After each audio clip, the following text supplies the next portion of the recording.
নবী 5টা আয়াত পেলেন, চলে আসলেন নিচে, আর গাড়ি হিরাই গেলেন না। আল্লাহ নবী ঘরের ভিতরে কোরআন পাচ্ছেন, কোরআন তেলাওয়াত করতেছেন। আবু জেহেল, উতবা, সাইবা, মক্কার কাফিররা জানতে পারলো কি যেন ঘরের মধ্যে তেলাওয়াত করে। ওরা চোরের মতন চুপি চুপি এসে আল্লাহ নবীর কোরআন তেলাওয়াত শোনা শুরু করলো। আবু জেহেল বলতেছে, এত সুন্দর কোরআনের বাণী মনে হয় সারা রাত কোন দিক দিয়ে গেল বুঝবার পারিনি। সুবহানাল্লাহ কোন। আবু জেহেল বলতেছে, এত সুন্দর কোরআনের বাণী আমার সারা রাত কোন দিক দিয়ে গেল আমি বুঝবারই পারিনি। চিন্তা করে দেখেন, কোরআন শোনার দিক দিয়ে আবু জেহেল কিন্তু 1 নম্বর ছিল। জোরে কোন, কয় নম্বর? কিন্তু কোরআন মানার ব্যাপারে আবু জেহেল কিন্তু কোনো নম্বরে ছিল না। আজকে আমাদের বাংলাদেশে আমরা ওয়াজ শোনার ব্যাপারে 1 নম্বর, কিন্তু ওয়াজ মোতাবেক আমরা চলবার পারি না। যারা ওয়াজ শুনবে ওয়াজ মোতাবেক চলবে না, তাফসির শুনবে তাফসির মোতাবেক জীবন গড়াবে না, এরা মূলত আবু জেহেলেরই দল করে। জোরে কোন কথা ঠিক কি না? ঘরের মধ্যে যখন নবী কোরআন তেলাওয়াত করতেছিলেন, এক সময় আবু জেহেল, উতবা, সাইবারা চিন্তায় পড়ে গেল, এই ঘরের মধ্যে যদি কোরআন তেলাওয়াত করে আমাদের কোনো সমস্যা নাই, কিন্তু ঘরের বাহিরে যদি কোরআন নিয়ে যায় তখন আমাদের বিপদ হবে। আজকে আবু জেহেলের গোষ্ঠীরা মসজিদের মধ্যে কোরআন তেলাওয়াত করেন, কোনো সমস্যা নাই। কোরআনের মাহফিলে কোরআনের ওয়াজ করেন, কোনো সমস্যা নাই। মাদ্রাসার মধ্যে কোরআন পড়ান, কোনো সমস্যা নাই। কিন্তু কোরআন দিয়ে যদি বাংলা রাষ্ট্র চালাবার চান, আল্লাহর হুকুম অনুযায়ী নবীর তরিকা মোতাবেক যদি আমরা চলবার চাই, তাহলে আবু জেহেল গ্রুপের অন্তরে সমস্যা আছে না নাই? জোরে করে আছে না নাই? আপনি ওয়াজ করেন, কোনো চিন্তা নাই। আপনি মাদ্রাসায় কোরআন পড়ান, কোনো সমস্যা নাই। মসজিদে কোরআন তেলাওয়াত করেন, কোনো সমস্যা নাই। কারণ আবু জেহেলের গ্রুপেরা জানতেছে ওরা সামান্য জায়গা নিয়ে আছে। সামান্য জায়গা, কতটুকু জায়গা? সামান্য জায়গা, খুব বেশি জায়গা নিয়েছি।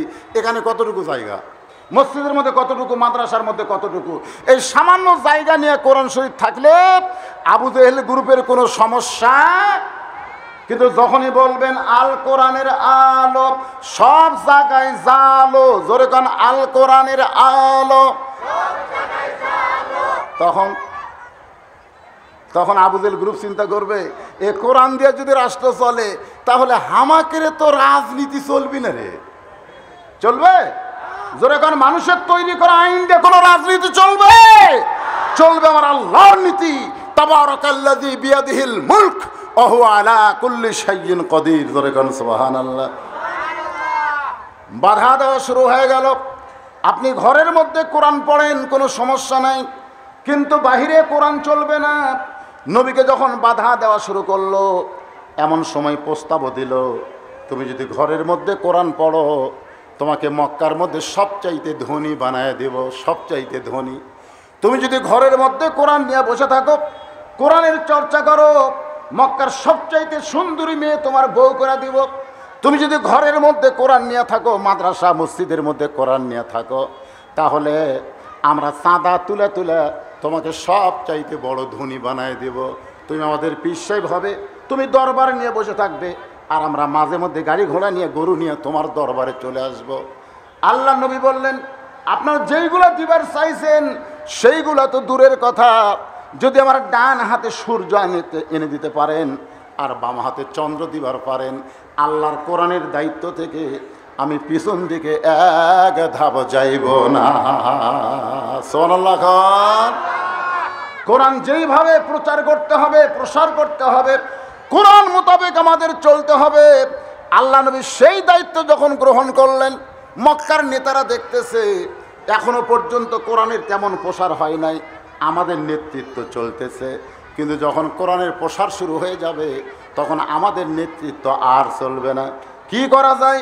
কি করা যায়? নদওয়ার বৈঠকে ওরা 37টা গ্রুপ, 37টা নেতা দিয়ে বললেন, আজকে রাতের মধ্যেই এই কোরআনওয়ালাকে হত্যা করা লাগবে। কোরআনওয়ালা যদি হত্যা হয়ে যায় তাহলে কোরআন আর দুনিয়াতে প্রচার হবে না। আজকে আবু জেহেল গ্রুপেরা দেখতেছে, যারা কোরআনের হক কথা বলবে, কোরআনের রাজনীতি করবে, কোরআন নিয়ে সমাজ পরিচালনার চেষ্টা করবে, তাদেরকে জেলের মধ্যে আবদ্ধ করো, তাদেরকে বন্দি করো। তাদের হক কথা বুঝে মানুষ যদি কোরআনের দল করা শুরু করে দেয়, তাহলে আমাদের রাজনীতি চলবে না, আমাদের আবু জেরের গ্রুপের আর রাজত্ব চলবে না। জোরে কোন কথা ঠিক কিনা? 37 জন নেতা আল্লাহ নবীর বাড়ির চারিধার ঘেরাও করলো। গভীর রাত্রে নবীর বাড়ির চারিধার ঘেরাও করেছে। এমন সময় আল্লাহ ডাকতে বলে, হাবিব, ওরা আপনাকে হত্যা করার জন্য লাঠি সোটা নিয়ে আপনার বাড়ির চারিধারে ঘেরাও করলো। এই মুহূর্তে আপনাকে হিজরত করা লাগবে, আপনাকে হিজরত করা লাগবে। নবী তখন হজরত আলীকে কাছে ডাক দিলেন। আলী সে বলতেছে, ইয়া রাসূলুল্লাহ, কি খবর? বলে, ওরা 37 জন নেতা লাঠি সোটা নিয়ে আমার বাড়ি ঘেরাও করেছে, আজকে আল্লাহ আমাকে হিজরতের হুকুম করলো। আলী রে, তোমার দায়িত্ব হলো, আমি যে বিছনায় ঘুমাইছিলাম ওই বিছনায় তোমাকে ঘুমাতে হবে। তবে ঘুমানোর শর্ত হলো চাদর মুড়ি দিয়ে ঘুমাতে হবে। বাইরে থেকে ওরা যেন বুঝবার না পারে খেয়ে ঘুম পাড়তেছে। জোরে খান সুবহানাল্লাহ। আমার বিছনায় তুমি চাদর মুড়ি দিয়ে ঘুমায় থাকবে। হযরত আলী বললেন, ইয়া রাসূলুল্লাহ, আমি আশ্চর্য হয়ে যাচ্ছি। আল্লাহ নবী বলে, কি ব্যাপারে আশ্চর্য হও? আলী বলতেছে, ইয়া রাসূলুল্লাহ, এতদিন আপনার বাড়ি কেউ ঘেরাও করে নাই, তখন আল্লাহ হিজরতের হুকুম করলো না।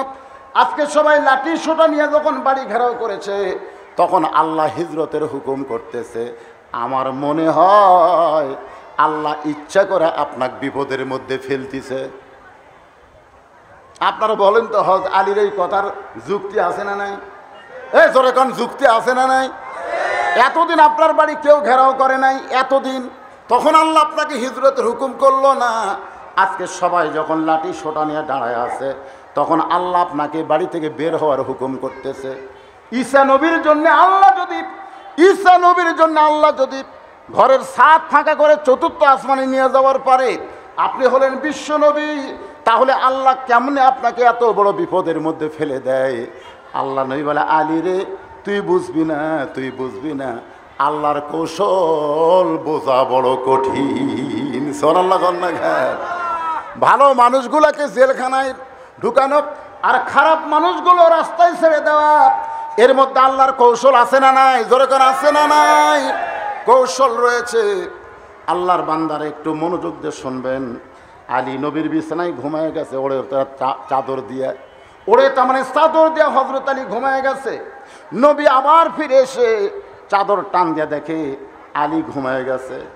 রাসূল চমকে বলে, আলী রে, ওরা কিন্তু বারবার জানলা দিয়ে দেখতেছে।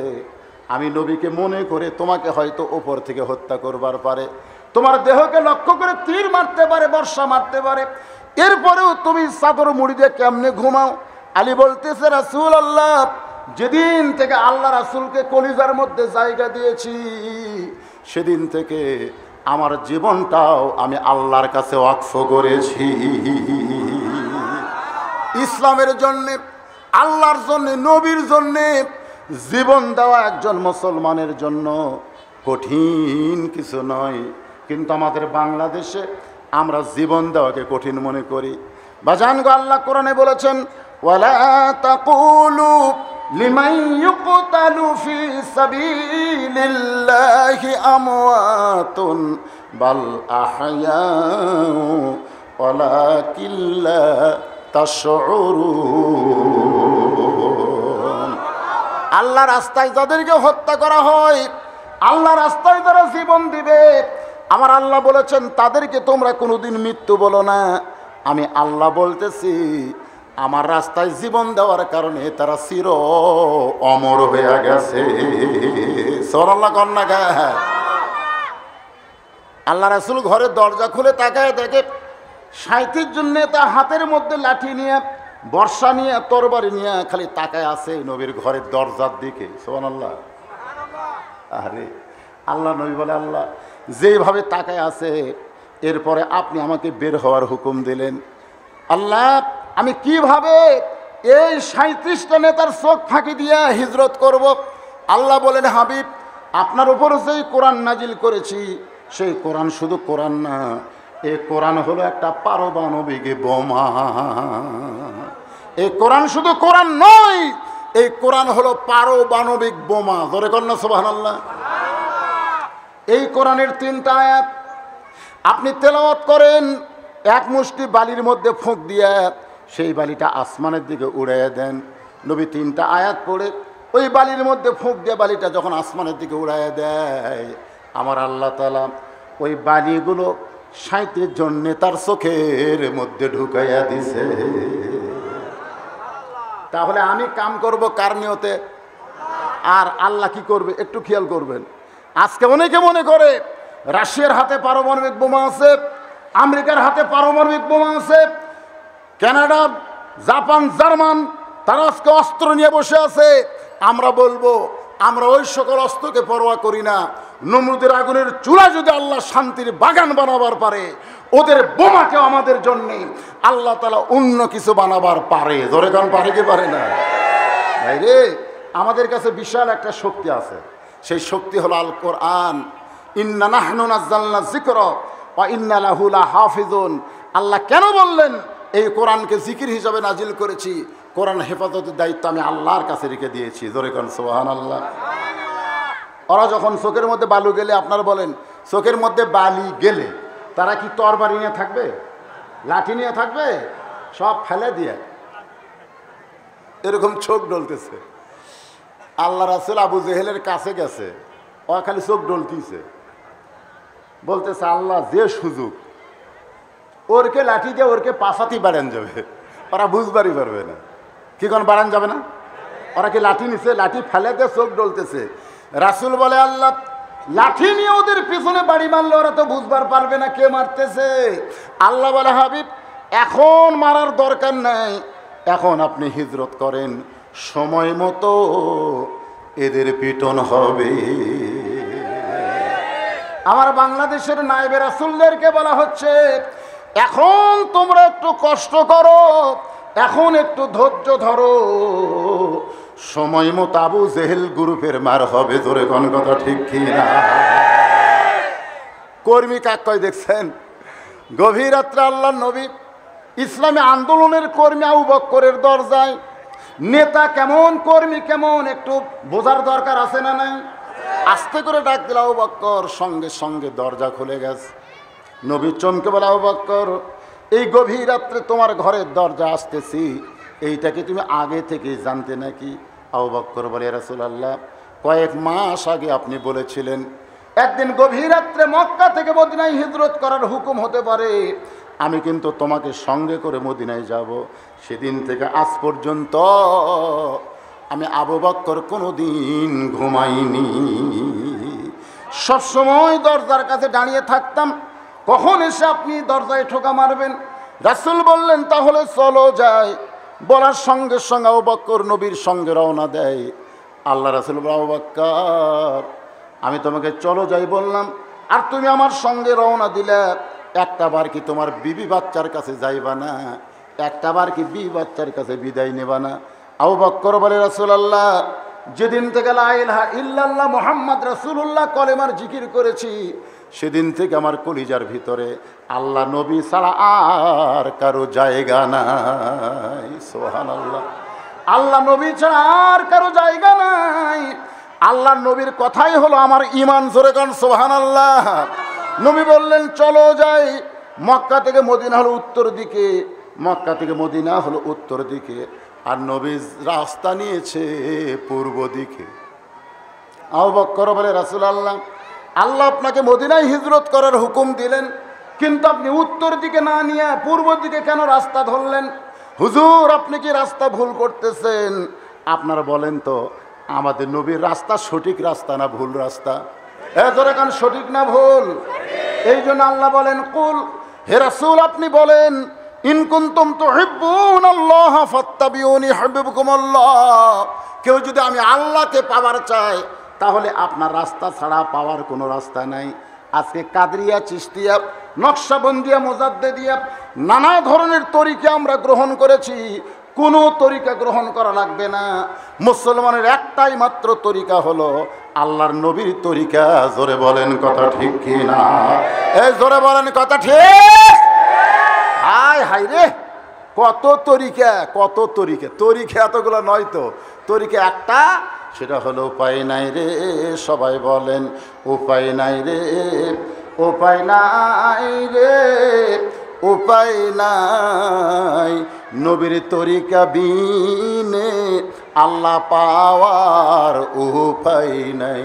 সবাই বলবেন না, বলবেন না? সবাই গুনগুন করে বলেন, উপায় নাই রে, উপায় নাই রে, উপায় নাই, নবীর তরিকা বিনে আল্লাহ পাওয়ার উপায় নাই। আজকে অনেকে নবীর দল করে, অনেকে নবীর দল করার দাবি করে, অথচ তাদের বিরুদ্ধে বাতিল শক্তি একটা কথাও বলে না। জোরে কোন কথা ঠিক কিনা? যে লোকটা নবীর দল করে অথচ তার বিরুদ্ধে কোনো বাতিল কথা কয় না, বুঝবেন ওটা নবীর দল নয়, ওটা নবীর দল নয়। বাবা আদম থেকে আমাদের নবী পর্যন্ত সমস্ত নবীরা বাতিলের দ্বারা আক্রান্ত হয়েছে, বাতিলের দ্বারা আঘাত পাইছে। আর এখন নবীর দল করে, শরীর তেল তালা নিয়ে ঘোরে। কি আর কি করো? ইন্না নাহনু নাযালনা যিকরা ওয়া ইন্না লাহু লাহাফিজুন ফাযকুরুনি আযকুরকুম ওয়াশকুরুলি ওয়ালা তাকফুরুন। আল্লাহ নবী বলেন, আবু বকর রাস্তা ঠিক আছে, সুবহানাল্লাহ। আবু বকর বলে, হুজুর মদিনা হলো উত্তর দিকে, কিন্তু আপনি রওনা দিলেন পূর্ব দিকে, তাহলে রাস্তা কেমনে ঠিক?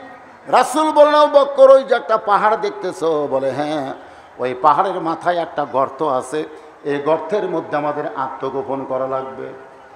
আবু বকর বলে, রাসূলুল্লাহ, আল্লাহর হুকুমে আল্লাহ আপনাকে হিজরত করার হুকুম দিলেন, আর একটা গর্তের মধ্যে আমরা আত্মগোপন করব কার ভয়ে? কার ভয়ে? আল্লাহ নবী বললেন, কারো ভয়ে নয়, আল্লাহর হুকুম। তাহলে লুকালুকি করা কার হুকুম? এই জোরে কান, কার হুকুম? জয়পুরহাট থেকে আমাকে একজন মোবাইল করে বলতে যে, হুজুর আপনি কেমন আছেন? আমি বললাম আলহামদুলিল্লাহ। আমি বললাম, ভাই আপনি কেমন আছেন? কয় নাউজুবিল্লাহ। আমি বললাম নাউজুবিল্লাহ কেন? বলে, হুজুর আযান হচ্ছে, আকামত হচ্ছে, কিন্তু ইমাম নাই। আমি বললাম, ইমাম কোথায়? বলে, ইমামকে পুলিশ খুঁজতেছে। আপাতত কয়েকদিন হলে ইমাম যে কোন জায়গায় লুকাইছে আমরা ইমাম পাচ্ছি না। আমি বললাম আলহামদুলিল্লাহ। মুয়াজ্জিন কয়, হুজুর ইমাম লুকাছে, আর এই কথা শুনে আপনি আলহামদুলিল্লাহ কইলেন।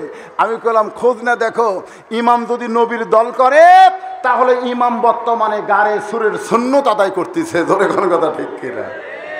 আগে তদন্ত করে দেখো তো ইমাম কার দল করে। 2 দিন পরে মুয়াজ্জিন সাহেব আমাকে বলতেছে, হুজুর আপনার কথাই ঠিক, ইমাম বিশ্বাস করে শুধু মসজিদ আল্লাহর ঘর নয়, গোটা বাংলাদেশ আল্লাহর। শুধু মসজিদ ভালো রাখলে হবে না, গোটা বাংলাদেশকে ভালো রাখতে গেলে মদিনার দল, মদিনার নবীর দল ইমাম করে। এই খবর কে যেন থানায় দিছে, তখন থেকে পুলিশ ইমামকে খুঁজতেছে। আমি কইলাম আলহামদুলিল্লাহ, তাহলে ইমাম লুকে নেই, ইমাম গারে সুরের সুন্নত আদায় করতেছে। জোরে কোন কথা ঠিক কি না? আল্লাহ নবী আবু বকরকে নিয়ে গারে সুরের মধ্যে আত্মগোপন করলেন। সকাল হয়ে গেছে, সকাল হয়ে গেছে। আবু জেহেল বলতেছে, এমনভাবে পাহারা দিলাম বের হওয়ার সুযোগ পাইনি, এমনভাবে পাহারা দিলাম বের হওয়ার কি হয়নি? এ কথা বুঝতেছেন না? এমনভাবে বাড়ি পাহারা দিলাম বের হওয়ার সুযোগ হয়নি। আবু সুফিয়ান বলতেছে, তাহলে আজকের মতো কি আমরা ফেরত যাব? আবু জেহেল বলতেছে, এভাবে 37 জন নেতা একত্র আমরা আর কোনোদিন হতে পারবো না। আইসি যখন ফেরত যাব না, রাতের বেলা না হয়েছে কি হবে, দিনের বেলায় তাকে আমরা হত্যা করব। কারণ তাকে হত্যা না করলে আমাদের নেতৃত্ব চলবে না। আপনারা বলেন তো, আমাদের নবী শুধু নবী না আল্লাহর কোরআন? এখন শুধু নবী না আল্লাহর কোরআন? আল্লাহর নবী যখন দুনিয়া থেকে বিদায় হলো, তখন কতগুলো সাহাবী মা আয়েশার কাছে গিয়ে বললেন, মা গো মা, নবী সম্পর্কে আপনার কাছে একটু জানতে চাই। আল্লাহ নবী বললেন, তোমরা কি কোরআন পড়ো না? সাহাবীরা বলে, অবশ্যই কোরআন পড়ি। মা আয়েশা বললেন, আল্লাহর কোরআন যদি তোমরা পড়ে থাকো, তাহলে নবী সম্পর্কে আমার কাছে কেন জানতে আসলে? আজকে শুনে নাও, আল্লাহর কোরআনও যেমন নবী হলেন বাস্তব কোরআনের মতো। আবু জেহেলের নেতৃত্বে 37 জন নেতা নবীর ঘরের দরজা, বাড়ির দরজা খুলে ঘরের দরজায় গেছে। ঘরের দরজা খুলে দেখে ওরে তার চাদর দিয়ে ঘুম পাড়তেছে। চাদরের তলে নাকের সাউন্ড পাওয়া যায়। আবু জেহেল কয়, খেরে এক মারার জন্য সারা রাত আমরা চেতন, আর ই যে হারে ঘুম পাড়তেছে, ই মানুষ কেরে? সুবহানাল্লাহ, সুবহানাল্লাহ। যাক, মারার জন্য আমরা ঘুমাইনি সারা রাত, আর এই বেটা চাদর মুড়ি দিয়ে যে হারে ঘুম পড়তেছে, এ কি মানুষ নাকি? আবু জেহেলের একটা চামচা ছিল, নাম হলো উলিদ বিন মুগিরা। জোরে বলেন, নাম কি? নেতার চাইতে চামচার মোশন কম না বেশি? উলিদ বিন মুগিরার হাতে একটা বর্ষা ছিল, বর্ষা দুই দিকে ধারাল, এরকম চোকা। আপনাকে এলাকাতে এরকম আছে বর্ষা, এরকম মারে না বর্ষা? এই বর্ষা উলিদ বিন মুগিরার হাতে। এই বর্ষাটা চাদরের উপর দিয়ে মারবে, নবী বিশ্বাস করে ওপর থেকেই হত্যা করবে। চাদরের উপরেই নবীকে নবী বিশ্বাস করে এরকম বর্ষা মারবে। আবু জেহেল বলতেছে, রে উলিদ বিন মুগিরা, ঘরের মধ্যে যখন ঢুকেছি তখন ঘুমন্ত মানুষকে মারা দরকার নাই। হত্যা করার জন্য যখন ঢুকেছি তখন ঘুমন্ত মানুষকে মারা জায়েজ। সুবহানাল্লাহ। ফতোয়া কে দিচ্ছে? আবু জেহেল ফতোয়া দিচ্ছে, ঘুমন্ত মানুষকে মারার দরকার নাই। উলিদ বিন মুগিরা বলে, নেতা, আপনার সব কথা আমরা মানতে পারবো না। আপনি নেতা হোসেন দেখে কি সব কথা মানবো নাকি? যেই বেটারে সারা রাত আমরা পহরা দিলাম, আর সেই বেটা চাদর মুড়িতে ঘুম পাড়ে, একে না মারা পর্যন্ত আমার কলিজার মধ্যে শান্তি নাই। এইবার আবার যখন বর্ষা মারবার চায়, এবার আবু জেহেল খপ করে বর্ষা ধরছে। সুবহানাল্লাহ। বর্ষা ধরে বলতেছে, আমি কইলাম ঘুমন্ত মানুষকে মারা চলবে না, এরপরেও বেটা তুই কেন মারতে চাস? এখন আপনাদের কাছে আমার প্রশ্ন হলো, উলিদ বিন মুগিরা নবী মনে করে হত্যা করবে, কিন্তু আবু জেহেল কেন বাধা দেয়? আপনারা বলেন তো, উলিদ বিন মুগিরা তো মারবেই, মারার জন্যই তো সারা রাত পহরা দিছে নাকি বল? তাহলে আবু জেহেল কেন বাধা দিচ্ছে? বাধা দেওয়ার কারণ হলো, আমাদের নবী যে আল্লাহর নবী এটা আবু জেহেল জানে। বাধা দেওয়ার কারণ হলো, আবু জেহেলের সবচাইতে নিকটতম প্রতিবেশী হলো আমাদের নবী। যারা হজ করেছেন তারা নিজের চোখে দেখে আইছেন, আবু জেহেলের বাড়ি থেকে 200 মিটার পশ্চিমে হলো আল্লাহর কাবা ঘর, আর 150 মিটার পূর্বে হলো আল্লাহর নবীর বাড়ি। যখন সুবহানাল্লাহ। গোটা ইতিহাস খুঁজলে আবু জেহেলের মতন ভাগ্যবান মানুষ কেউ নাই। এত ভাগ্য ভালো যে পশ্চিম দিকে তাকালি কাবা ঘর, আর পূর্ব দিকে তাকালি নবীর ঘর। পশ্চিমে হলো লা ইলাহা ইল্লাল্লাহ, আর পূর্ব দিকে হচ্ছে মুহাম্মাদুর, আর মাঝখানে আবু জেহেল। এত বড় ভাগ্য পৃথিবীর কারো হয়নি। আবু জেহেল চিন্তা করতেছে যে আমার বাড়ির ধারে যদি এক হত্যা করা হয়, এই জায়গাতে যদি হত্যা করা হয়, তাহলে গজব আসলে তো আগে ধরবে কার? ওরা কিন্তু তলে তলে আবার গজবের ভয় করে, বুঝলেন? মাঝে মধ্যে হুজুর লিয়ে তা দাওয়াত খিলাই না, কি কন খিলাই কি খিলাই না, খুব প্রশংসা করে। হুজুর যদি একটু ব্যয় লাইনে যায় তখনই তো বিপদ। আবু জেহেল বলতেছে উলিদ বিন মুগিরাকে ঘুমন্ত মানুষকে মারা যাবে না, এই বলে বর্ষা ধরেছে। এখন আমি আপনাদের কাছে জানতে চাই, নবীর সবচাইতে বড় শত্রুর নাম কি?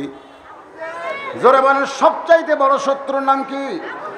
এখন আর একটা প্রশ্ন করব, আল্লাহ নবীর সবচাইতে খারাপ শত্রুর নাম কি? সবচাইতে খারাপ শত্রু আর সবচাইতে বড় শত্রু। আল্লাহ নবীর সবচাইতে বড় শত্রুর নাম হলো আবু জেহেল, আর সবচাইতে খারাপ শত্রুর নাম হলো উলিদ বিন মুগিরা। খুব খেয়াল করবেন, একটা হলো বড় শত্রু, একটা হলো খারাপ শত্রু। আমাদের বাংলাদেশের আলেমদের সবচাইতে বড় শত্রুকে আর সবচাইতে খারাপ শত্রুকে নাম বলবো না, কিন্তু আপনারা ইশারার দ্বারা বুঝে নেবেন।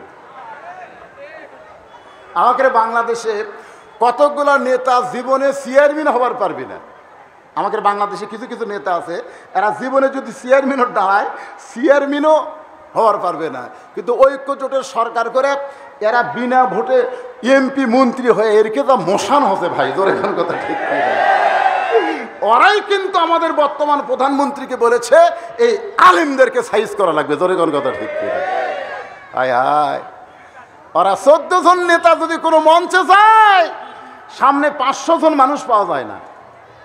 আর আমার মতন একটা কালো বক্তা সন্ধ্যায় ওয়াজ করে, দিনে ওয়াজ করে, রাতে ওয়াজ করে, যখনই যায় আজ পর্যন্ত কোনো প্যান্ডেলে জায়গা হয় না। জোরে কোন কথা ঠিক কিনা?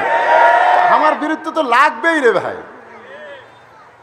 সবচাইতে বড় শত্রুর নাম হলো আবু জেহেল, সবচাইতে খারাপের নাম হলো উলিদ বিন মুগিরা।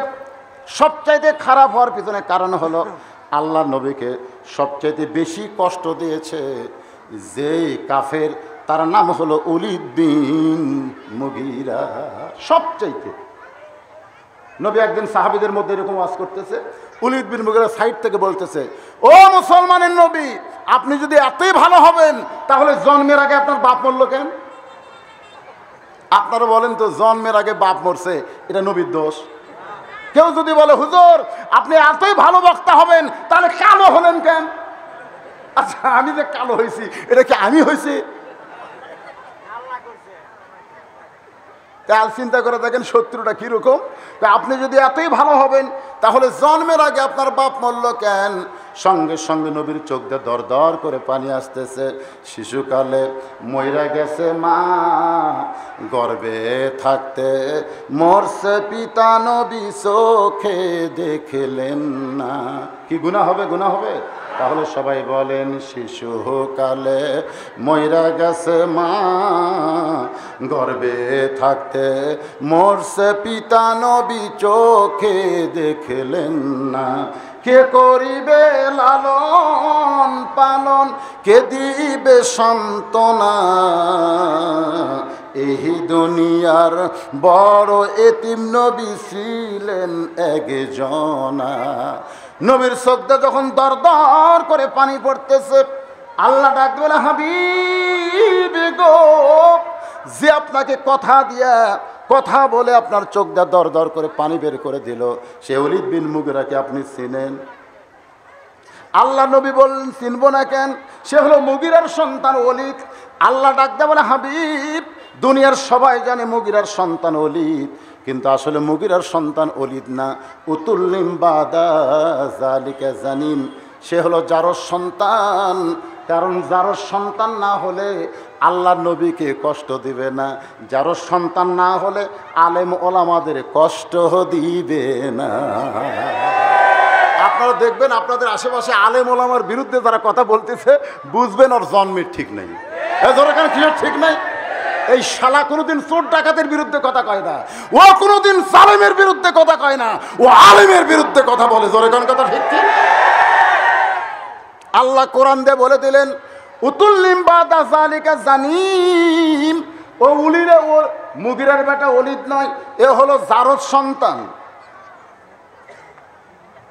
নবী ডাকতে বলতেছে, আল্লাহ আমার অন্তরে কষ্ট দিছে বলে আপনি এত রাগ করে আয়াত নাজিল করলেন।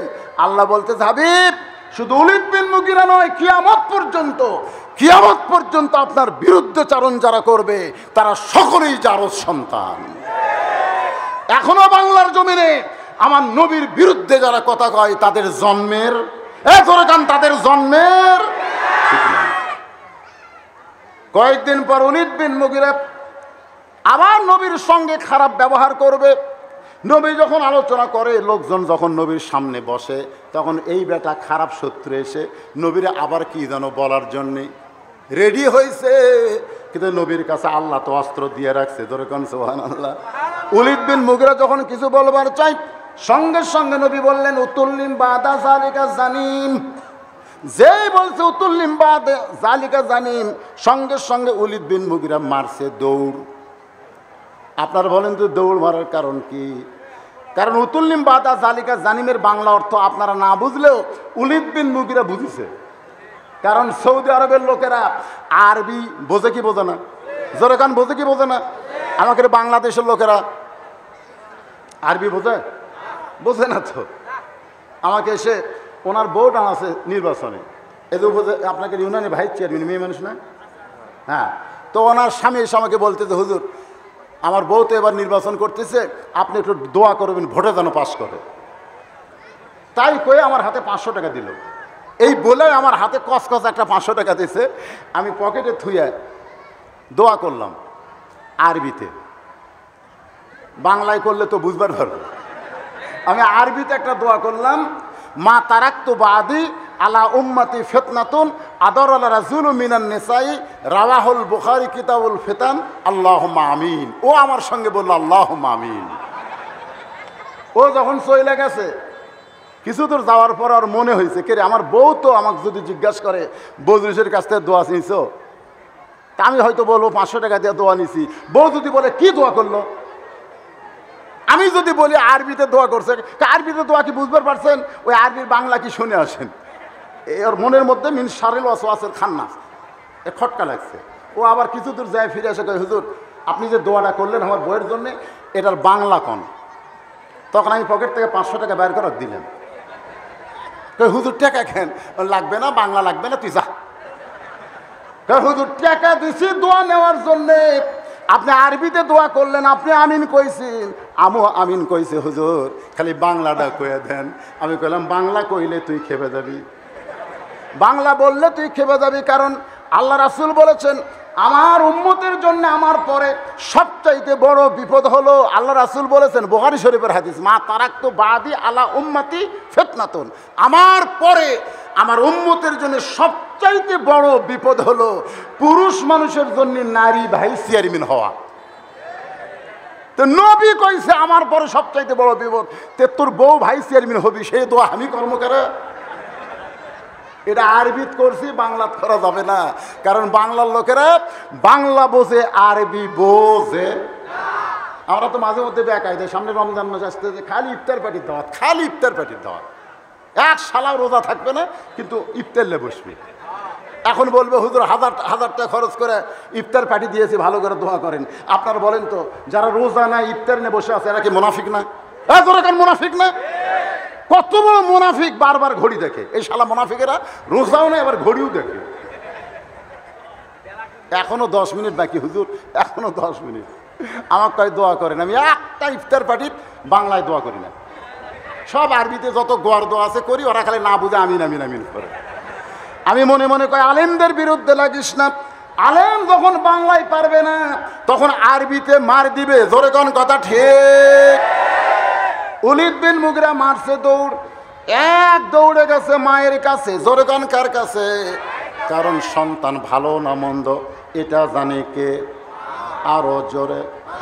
যেই সন্তানেরা কোরআনের মাহফিলে বসতেছে না, যেই সন্তানেরা এই মাহফিলের আশেপাশে ঘোরাফেরা করতেছে, এই কোরআনের মাহফিলে বসার তৌফিক হলো না, আমি ওই সন্তানের দোষ কোনো দিন দেই না।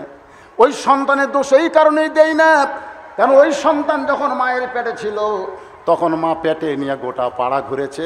ওই পেটের মধ্য থেকেই ওর ঘরণী ব্যারাম শুরু হয়েছে। ও কোনোদিন কোরআনের মাহফিলে বসতে পারবে না।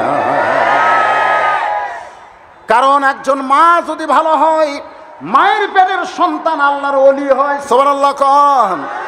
যদিও কোরআন হাদিসের কথা না, কথাটা হলো একজন আল্লাহর ওলির জীবন থেকে। আব্দুল কাদের মাত্র 4 বছর বয়সে মাদ্রাসায় ভর্তি করে দিয়েছে। উম্মুল খয়ের ফাতেমা বলতেছে আমার সন্তান যেন কোরআনের হাফেজ হয়। হুজুর বললেন কোনো সমস্যা নাই, যদি মনোযোগ দিয়ে পড়ে। কোরআন সবচাইতে সহজ শিক্ষা, যত শিক্ষা দুনিয়াতে আছে সবচাইতে সহজ শিক্ষা হলো আল্লাহর কোরআন। সুবহানাল্লাহ কোন না? প্রত্যেকটা আয়াত দেখেন কবিতার মতন। কুল আউযু রাব্বিন নাস, মালিকিন নাস, ইলাহিন নাস, মিন শারিল ওয়াসওয়াসিল খান্নাস। দেখেন তো কি সুন্দর একটা মিল। খালি একবার মুখত তুলে দেন, ওই কিছুক্ষণের মধ্যে মুখস্থ করে দিবি। জোরে কান সুবহানাল্লাহ। সকালবেলা আব্দুল কাদেরকে উস্তাদ ডাকতেছে, আয় আমার সঙ্গে পড় আলিফ। আব্দুল কাদের 4 বছরের বাচ্চা, লাম মিম যালিকাল কিতাবুল লা রাইবা ফিহি হুদাল লিল মুত্তাকিন, এভাবে শুরু করে দিয়েছে। আল্লাযীনা ইউমিনুনা বিল গায়বি ওয়া ইউকিমুনাস সালাত ওয়া মিম্মা রাযাকনাহুম ইনফিকুন। উস্তাদ মারছে দৌড়। এই মানুষের বাচ্চা না রে।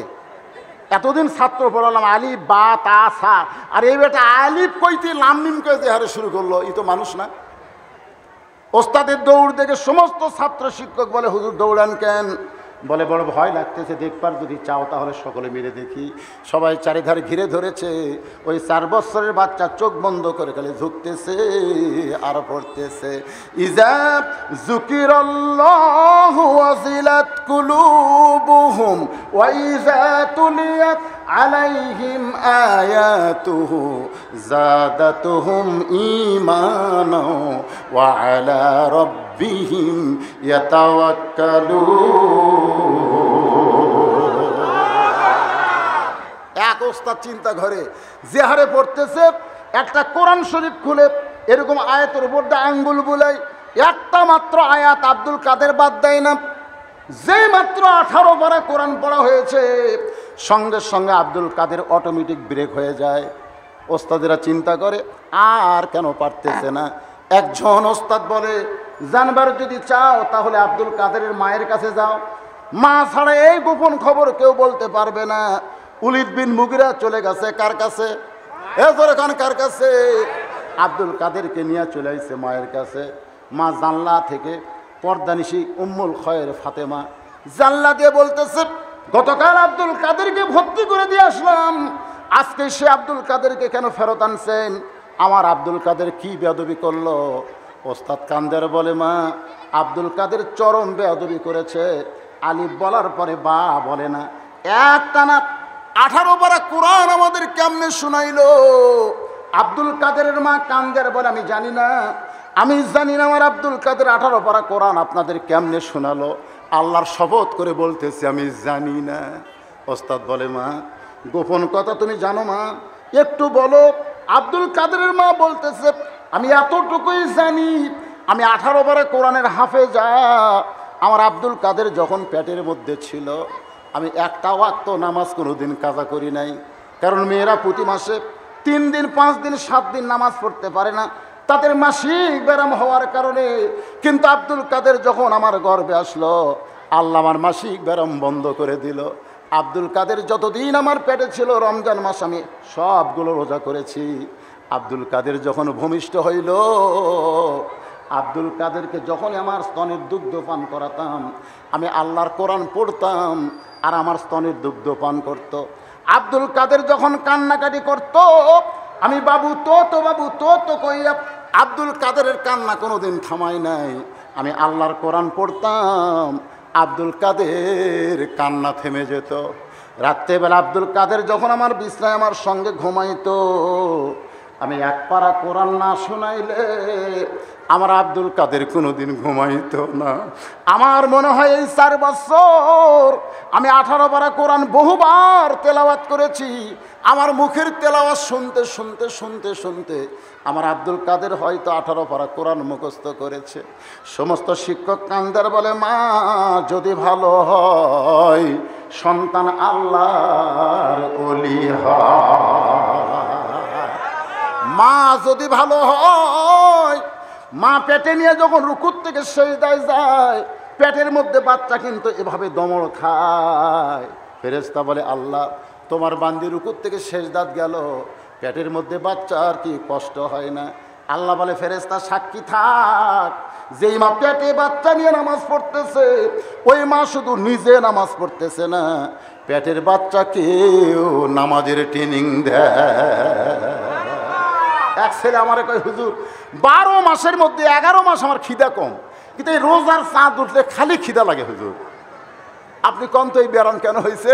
আমি বললাম, তোর মা বাঁচে আছে? কয় হ্যাঁ। তো মায়ের কাছে যা, মায়ের কাছে গিয়া বল 11 মাস আমার খিদা কম, রমজান মাসে খিদা বেশি কেন? ও আমার কথা মতো মায়ের কাছে গিয়ে বলতেছে, মা রোজার মাসে আমার এত খিদা লাগে কেন? মা বলতেছে, এই সর্বনাশ করেছে তোর দাদি, তোর এত খিদা লাগার সর্বনাশ তোর দাদি করেছে। কারণ তুই যখন আমার পেটের মধ্যে ছিলি রমজান মাসে, আমি রোজা রাখতে চাই, কিন্তু তোর দাদি আমাকে রোজা রাখতে দেয় নাই। তোর দাদি কইছে, বৌমা রোজা রাখলে পেটের নাতি আমার শুকা যাবে, দরকার হলে 1টা বছর রোজা না করো, তুমি ইচ্ছা মতো খাও, তুমি খাইলেই তোমার পেটের বাচ্চা সবল থাকবে। শুধু তোকে সবল রাখার জন্যে আমি রোজার মাসে খাইছি রে, আমিও খাইছি, পেটের মধ্যে তোরও খাওয়ার অভ্যাস হয়ে গেছে। এখন বেড়াস আর তুই রোজা রাখবার পারিস না। এই জন্য বলবো, মায়েরা যারা পর্দার অন্তর আছেন, আপনার সন্তানগুলো যদি আপনি ভালো করতে চান, তাহলে পেটের মধ্যে যত্ন করে লালন করতে হবে। বাজান, মায়ের 1 ফোঁটা দুধের দাম, কাটিলে গায়ের চাম, পায়ের জুতা বানাইল ঋণের শোধ হবে না, এমন দরদি ভাবে কেউ হবে না আমার মা গো। বাবাই আনন্দে মাতি, একটু এই পংক্তিটা মনোযোগ দিয়ে শুনবেন। বাবাই আনন্দে মাতিয়া সাগরে ভাসাইয়া আনন্দে মাতিয়া সাগরে ভাসাইয়া সেই যে চইলা যায় খবর লয় না মাজন ধরিয়া উদরে কতই যত্ন করে সুবহানাল্লাহ কোন মাজন ধরিয়া উদরে কতই যত্ন করে 10 মাস পরে পায় প্রসবের বেদনা 10 মাস পরে পায় প্রসবের বেদনা এমন দরদি ভাবে কেউ হবে না আমার মা গো উলিদ বিন মুগিরা এক দৌড়ে মায়ের কাছে যখন কার কাছে মা উতুল্লিম বাদা জালিকা জানিম মা চমকে উঠছে উলিদ বিন মুগিরা বলে মা চমকে উঠলে কেন বলে চমকে ওঠার কারণ হলো এত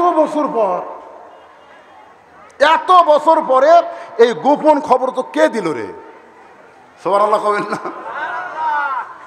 এত বছর পরে তুই যে যার সন্তান তোর যে জন্মের ঠিক নাই এই গোপন খবর তোকে কে দিল রে এই খবর দুনিয়ার কেউ জানে না এই খবর যে মহান ব্যক্তি তোরে দিছে সে সাধারণ কোনো মানুষ না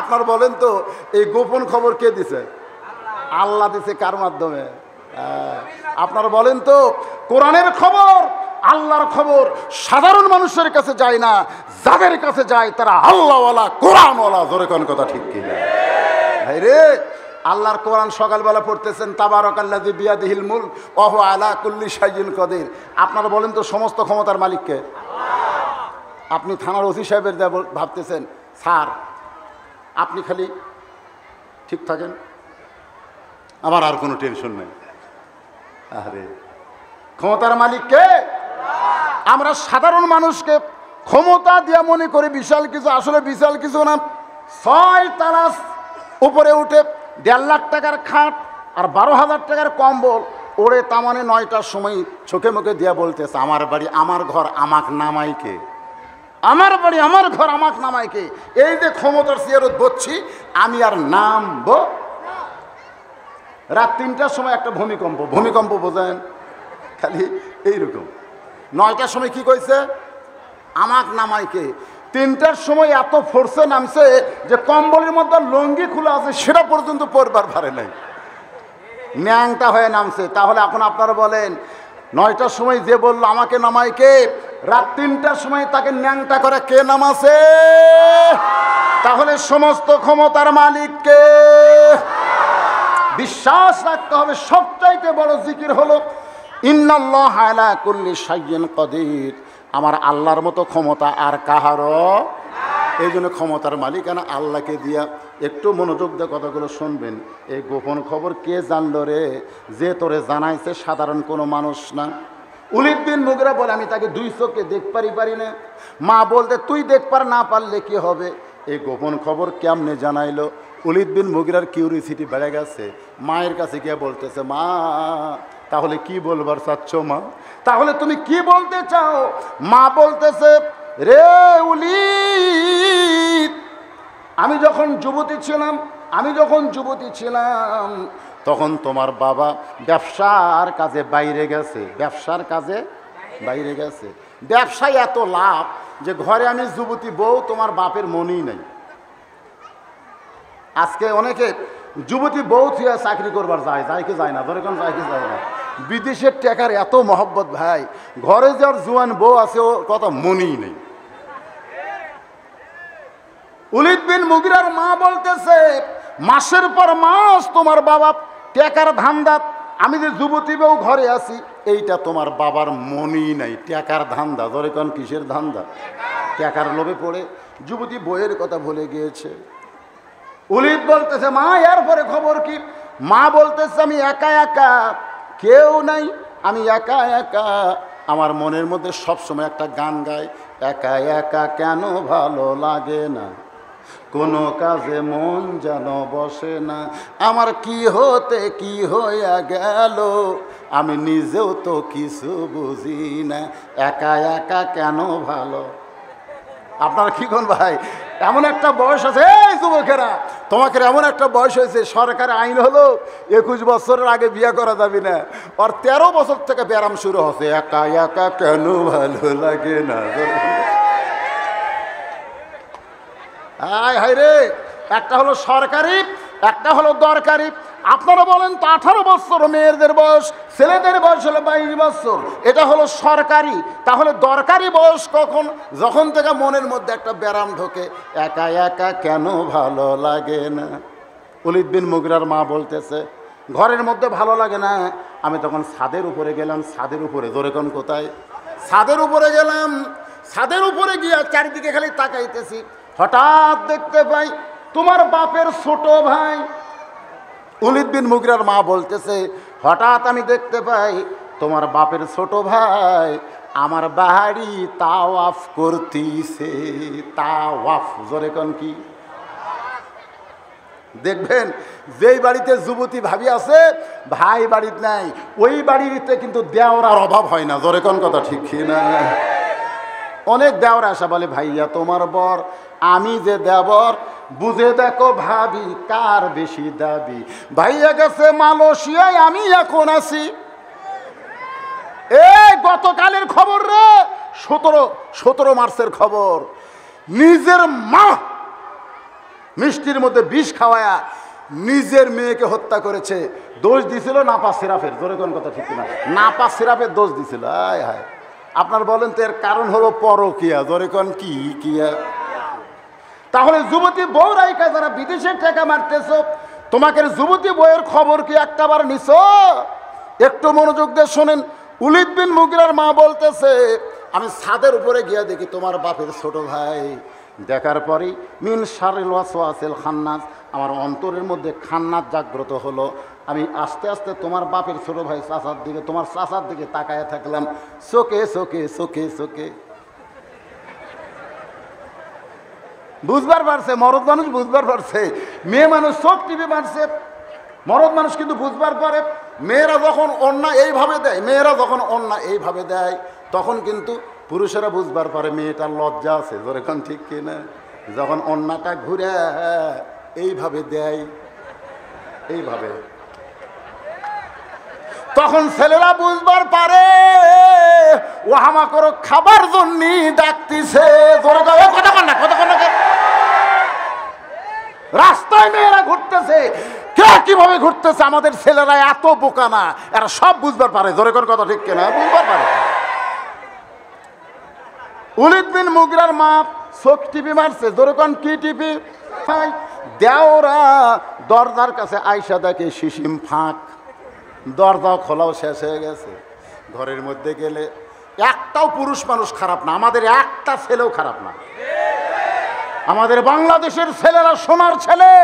যদি নারীরা পর্দার মধ্যে থাকে, আমাদের ছেলেদেরকে মসজিদ আজান দেওয়ার সঙ্গে সঙ্গে সামনে কাতারে পাওয়া যাবে। জোরে কোন কথা ঠিক কিনা? আজকে সরকার বুঝলো না, আমাদের ছেলেদের উপরে জুলুম করে ইফতিজিং এর আইন করেছে। ইফতিজিং এর আইন করা লাগবে না, নারীদের পর্দা আইন করে দাও, আমার সোনার ছেলেরা ফেরেশতার চাইতেও চরিত্রবান হবে। জোরে কোন কথা। আমার একটা ছেলের দোষ নাই, এই সবগুলো দোষেরা। আল্লাহ কোরআনে বলেছে সবচাইতে বড় জিকির হলো অকরনা ফি বুয়ুতিকুন্না ওয়ালা তাবাররুজনা তাবাররুজাল জাহিলিয়াতিল উলা। ওলীদ বিন মুগিরার মা বলতেছে তোমার চাচার সঙ্গে আমার মিলন হলো, ওই মিলনে তুমি আমার পেটের মধ্যে আসলে, তুমি আসলেই জারত সন্তান। অনেক সময় হয়ে গেল, এবার আবু জেহেল ওলীদ বিন মুগিরার তরবারি বর্ষার কতক্ষণ ধরে থাকবে মনে আছে না ভুলে গেছেন? আস্তে করে চাদর টান দিছে। ভাই দেখেন জিকির কাক কয় রে, ফাযকুরুনি আযকুরুকুম ওয়াশকুরুলি ওয়ালা তাকফুরুন। একটু মনোযোগ দিয়ে শুনবেন। এরকম ভাবে ওলীদ বিন মুগিরার কি ধরে আছে আবু জেহেল? বর্ষা। আরাঘাত যে মারছে চাদর টান, সঙ্গে সঙ্গে সবাই সিট পা টাং। এতক্ষণ সারা রাত জাগার কারণে চোখ আছিল ছোট ছোট, সারা রাত যারা ঘুম জাগে তাদের চোখ কি থাকে, কিন্তু যেই চাদর টান মারছে সবার আলী তুই চাদরের মধ্যে কখন ঢুকলি? তাহলে তোর নবী কোন জায়গায়? এতক্ষণ আমরা মনে করতেছি নবী চাদরের ভিতরে, এখন নবী কোন জায়গায়? সঙ্গে সঙ্গে হযরত আলী হাসতেছে দুই কারণে। জোরে কোন কয় কারণ? এক নম্বর কারণ হলো আমার নবীকে আল্লাহ নিরাপদ রেখেছে। সুবহানাল্লাহ সুবহানাল্লাহ। তোরা সাহিত্যের জন্য নেতা রে, লাঠি সোটা নিয়ে তরবারি নিয়ে বাড়ি ঘেরাও করলি, এখন খুঁজতেছি নবী কোন জায়গা। দুই নম্বর হাসির কারণ হলো তোমরা চেতন থেকে পাওরা দিলে, নবী কোন দিক দিয়ে গেল তোমরা জানো না, আমি চাদরের তলে ঘুমানো মানুষ জানবো কেমনে? এমন কথা হযরত আলী বলেছে। আবু জেহেলের মুকুট পড়ছে ছাই। জোরে কোন মুকুট কি? আপনারা বলেন তো, যতই ভালো খাদ্য খান, মুকুট যদি হঠাৎ ছাই পড়ে তখন কি আর? আপনার বলেন তো, মুকুট ছাই পড়া আর সুদের টাকার গোস্ত খাওয়া কোনটা ভালো? এ কথা কয় না, কোনটা ভালো রে? সুদের টাকার গোস্ত? আল্লাহর বান্দার একটু মনোযোগ দেন। এমন কথা হযরত আলী বলেছে, আবু জেহেলের মুকুট পড়ছে ছাই, চিল্লায় বলতেছে চলো যাই। বাকি 36 জন নেতা বলতেছে নেতা কোথায় যাবেন? বলে গোটা পাহাড়ি এলাকায় খোঁজকাজ করা লাগবে। আমার মনে হয় পাহাড়ের কোনো গর্তের মধ্যে আত্মগোপন করেছে, আমরা খুঁজে বের করে হত্যা করব। হত্যা করতেই হবে ভাইজান, এমন একটা মিশন তারা সাকসেস করতে চায়। আবু বকরকে নবী গাড়ে সুরের মধ্যে আত্মগোপন করে আছে। এরপরের জিকিরটা আমি আপনাদের সামনে আলোচনা করে আজকের মাহফিল থেকে বিদায় নেবার চাই। যদি 10-20 মিনিট লাগে আপনাদের কোনো আপত্তি আছে? যেভাবে আপনারা বসে দাঁড়ায় শুনতেছেন আমার কলজা আসলেই ভরে গেছে। তবে এখানে আমাকে একটা কথা বলা হয়েছে, হুজুর ওয়াজ শেষের আগে অন্তত 5-10 মিনিট আগে আমাদের মাহফিল কমিটির কর্তৃপক্ষ যারা রয়েছেন তারা মাহফিলের খরচ বাবদ আপনাদের কাছে একটু রুমাল ব্যাগ যাবে। আপনারা একটু আল্লাহর হস্তে পকেটে, যাদের এই কোরআনকে যারা মহব্বত করে, আমরা কোরআনকে মহব্বত কারা কারা করে আল্লাহকে একটু হাত দেখান তো দেখি। লিল্লাহি তাকবীর। হাত নামান। এই কোরআনের জন্য যদি 10টা 20টা 50 টাকা 100 টাকা করে দেওয়া লাগে, আপনার কি রাজি আছেন? কারা কারা দিবেন আল্লাহকে একটা হাত দেখান তো দেখি। লিল্লাহি তাকবীর। হ্যাঁ, হাত নামান। এই যে ব্যাগ নামতেছে 5 মিনিটের মধ্যে কাম সারবা। এরকে ভিতরে খালি এই করতেছে, হুজুর যে ওয়াজ ধরলো রে, আমাদের কথা মনে হয় ভুলেই গেছে। না না, ভুলিনি তো। আল্লাহ যদি হায়াতে জীবিত রাখে আগামী বছর এই মাগরিবের মাহফিল এখানে বদরুশিদের হবে না, এখানে হবে রাত 10টা থেকে ইনশাআল্লাহ। কি ভাই ব্যাগ লেগেছে সব? হ্যাঁ, ব্যাগলা ভিতরে গেছে। আমার মায়েরা বোনেরা মনে কষ্ট নিয়েন না মা। আপনারা হয়তো ভাবতেছেন উলিদ বিন মুগিরার মায়ের সঙ্গে আমাদের তুলনা করলো। আমি আপনাদের উলিদ বিন মুগিরার মায়ের সঙ্গে তুলনা করি নাই, আপনাদেরকে তুলনা করব হোসাইন রাদিয়াল্লাহর মায়ের সাথে। সুবহানাল্লাহ। হলো আপনারা বলেন তো হোসেনের মায়ের নাম কি? আরো জোরে বলেন, নাম কি? আল্লাহ নবী বললেন, রে মেয়েরা, মাত্র 4টা আমল তোমাদের করতে হবে। আমার আদায় হচ্ছে আপনাদের সামনে, আর মা বোনদের জন্য 4 মিনিট 5 মিনিট ওয়াজ করি। শোনেন শোনেন, মায়েরা যদি ভালো হয় আমাদের লাভ না লস? হ্যাঁ, আমাদের লাভ। আপনারা কেউ ওঠা বসা করবেন না, কেউ ওঠা বসা করবেন না। এখানে মোনাজাতের পরে বিশাল জামাত হবে, এশার নামাজ আমরা বিশাল জামাতে পড়বো, ঠিক কিনা বলেন? হ্যাঁ, কোনো আনসান করবেন না ভাই, কোনো শয়তান যেন ধোকা দেবার না পারে। হাত তুলছেন কোরআনে যদি 10, 20, 50, 100 টাকা সবাই দিবেন। পকেটে যাদের টাকা আছে তাদের কাছে আমার দাবি আছে ইনশাল্লাহ। আর যদি কোনো ভিআইপি পার্সন থাকে তারা ব্যাগের মধ্যে দিবেন না, তারা টেজে 500, 1000, 2000 করে যদি দিবার পারেন এখানে এসে দিবেন, অসুবিধা নেই। যদি কোনো ভিআইপি পার্সন থাকে যে ব্যাগের মধ্যে আমি 2000 টাকা কেমনি দেবো, আমি আল্লাহর হস্তে টেজের উপরে 500, 1000, 2000 দেবো, তাহলে এখানে এসে দিতে পারেন।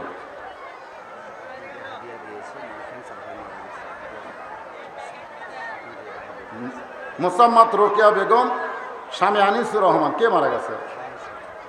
রোকেয়া বেগম মারা গেছে, দোয়া চাইছে, বলে হুজুর এটা আপনাকে হাদিয়া দিছে। ঠিক আছে, আমি রোকেয়া বেগমের জন্য দোয়া করি। আমার বিবির নাম রোকেয়া, আমার বিবির নাম রোকেয়া, যিনি মারা গেছে তার নাম রোকেয়া। দোয়া করি আল্লাহ নবীর মেয়ে রোকেয়ার সঙ্গে আল্লাহ যেন তারে জান্নাত দেয়। ধরে কেন আমিন, ধরে বলে আল্লাহ। ভাইজান আনসান করেন না, দৌড়াদৌড়ি করেন না, আসেন আমার মা বোনদের জন্যে। রাসূল বলেছেন 4টা আমল করতে হবে। 1 নম্বর হলো নামাজ, 2 নম্বর রমজান মাসে রোজা, 3 নম্বর সতীত্বের হেফাজত পর্দা করা, আর 4 নম্বর স্বামীর কথা মতো চলা। এই 4টি আমল যদি মেয়েরা করবার পরে, তাহলে আল্লাহ তাআলা এত খুশি হবে, মেয়েদের জন্য 8টা জান্নাতের দরজা খুলে দেবে। যে কোনো দরজা দিয়া তারা জান্নাতের মধ্যে প্রবেশ করবে। সুবহানাল্লাহ।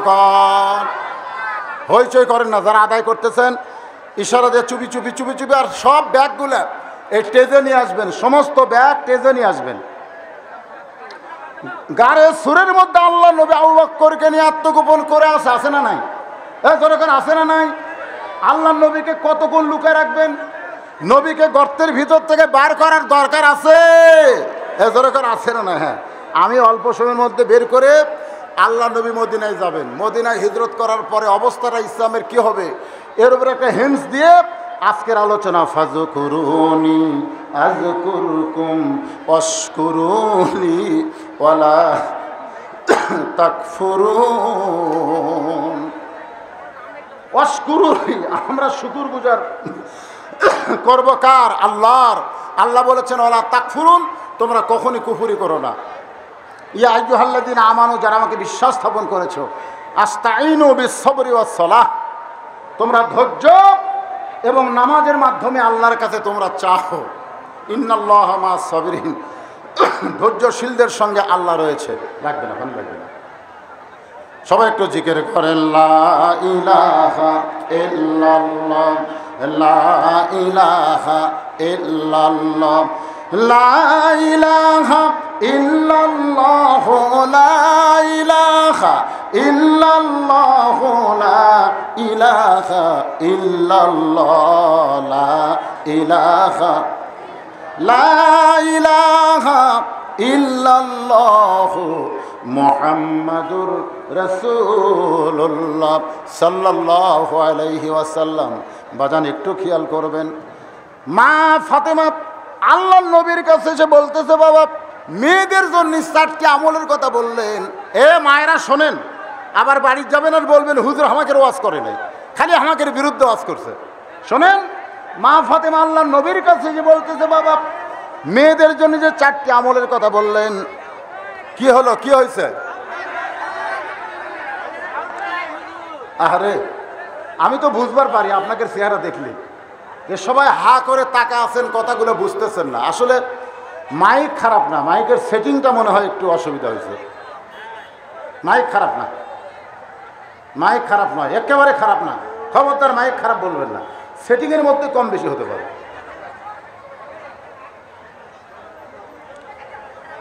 মা ফাতেমা আল্লাহর নবীর কাছে বলতেছে, বাবা মেয়েদের এই 4টি আমলের মধ্যে সবচাইতে গুরুত্বপূর্ণ আমল কোনটা? আল্লাহ নবী বললেন, ফাতেমা 24 ঘন্টার মধ্যে 5 বার নামাজ পড়া লাগবে। 24 ঘন্টায় কি নামাজ পড়া লাগবে? জোরে কোন কয়বার? আল্লাহ নবী বললেন 12 মাসে 1 মাস রোজা থাকলে রোজার হক আদায় হবে। 12 মাসে 12 মাস রোজা থাকা লাগবে না, থাকা লাগবে কয় মাস? স্বামী যখন কাছে থাকবে স্বামীর খেদমত করা লাগবে, সব সময় করা লাগবে না। নবী বললেন, ফাতেমা কিন্তু নারীদের পর্দা এটা সব সময় করতে হবে। আমার মা বোনদের জন্য বলতেছে, মা ফাতেমা এমন পর্দানিশী হয়ে গেল, সবসময় আল্লাহর কাছে দোয়া করতো, আল্লাহ আমি সারা জীবন পর্দার মধ্যে থাকলাম, আল্লাহ আমার মৃত্যুটা যেন পর্দার ভিতরে হয়। আল্লাহ ফাতেমার মৃত্যু গভীর রাত্রে দিলেন। মরার আগে স্বামীর কাছে ওসিয়ত করলেন, স্বামী গো আমি মরার পরে আমার লাশটা কিন্তু রাত্রেবেলা দাফন করতে হবে, আমার জানাজার কোনো ব্যবস্থা করবেন না, আমার লাশটা খাটনিতে তুলবেন না, আপনি কান্দে করে আমাকে দাফন করবেন।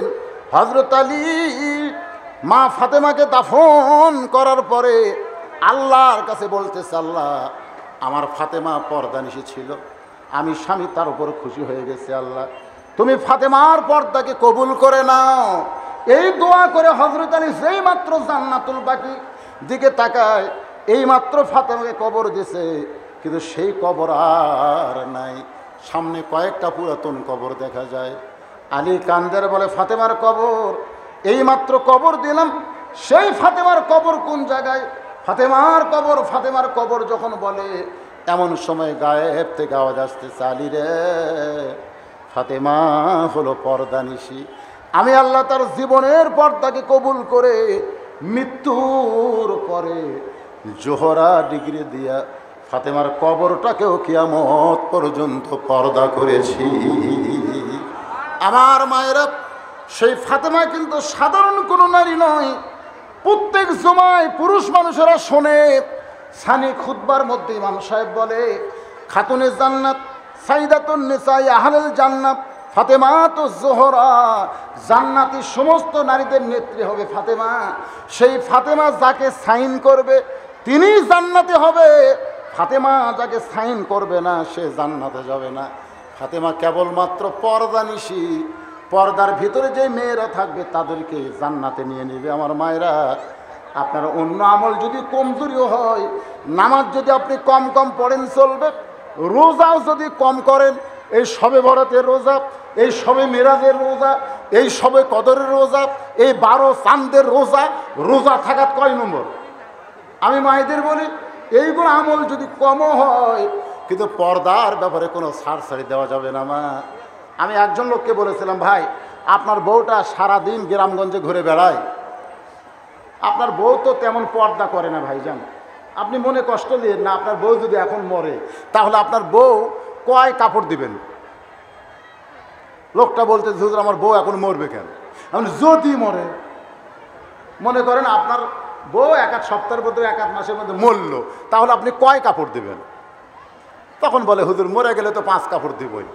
তা আমি বললাম, দেখেন যখন আপনার বউ মরে যাবে তখন আপনার বইয়ের দিকে কেউ তাকাবে না, তখন আপনি 5 কাপড় দিবেন। এখন গ্রামগঞ্জের সবাই আপনার বইয়ের দিকে তাকা থাকে, তখন কয় কাপড় দেওয়া দরকার?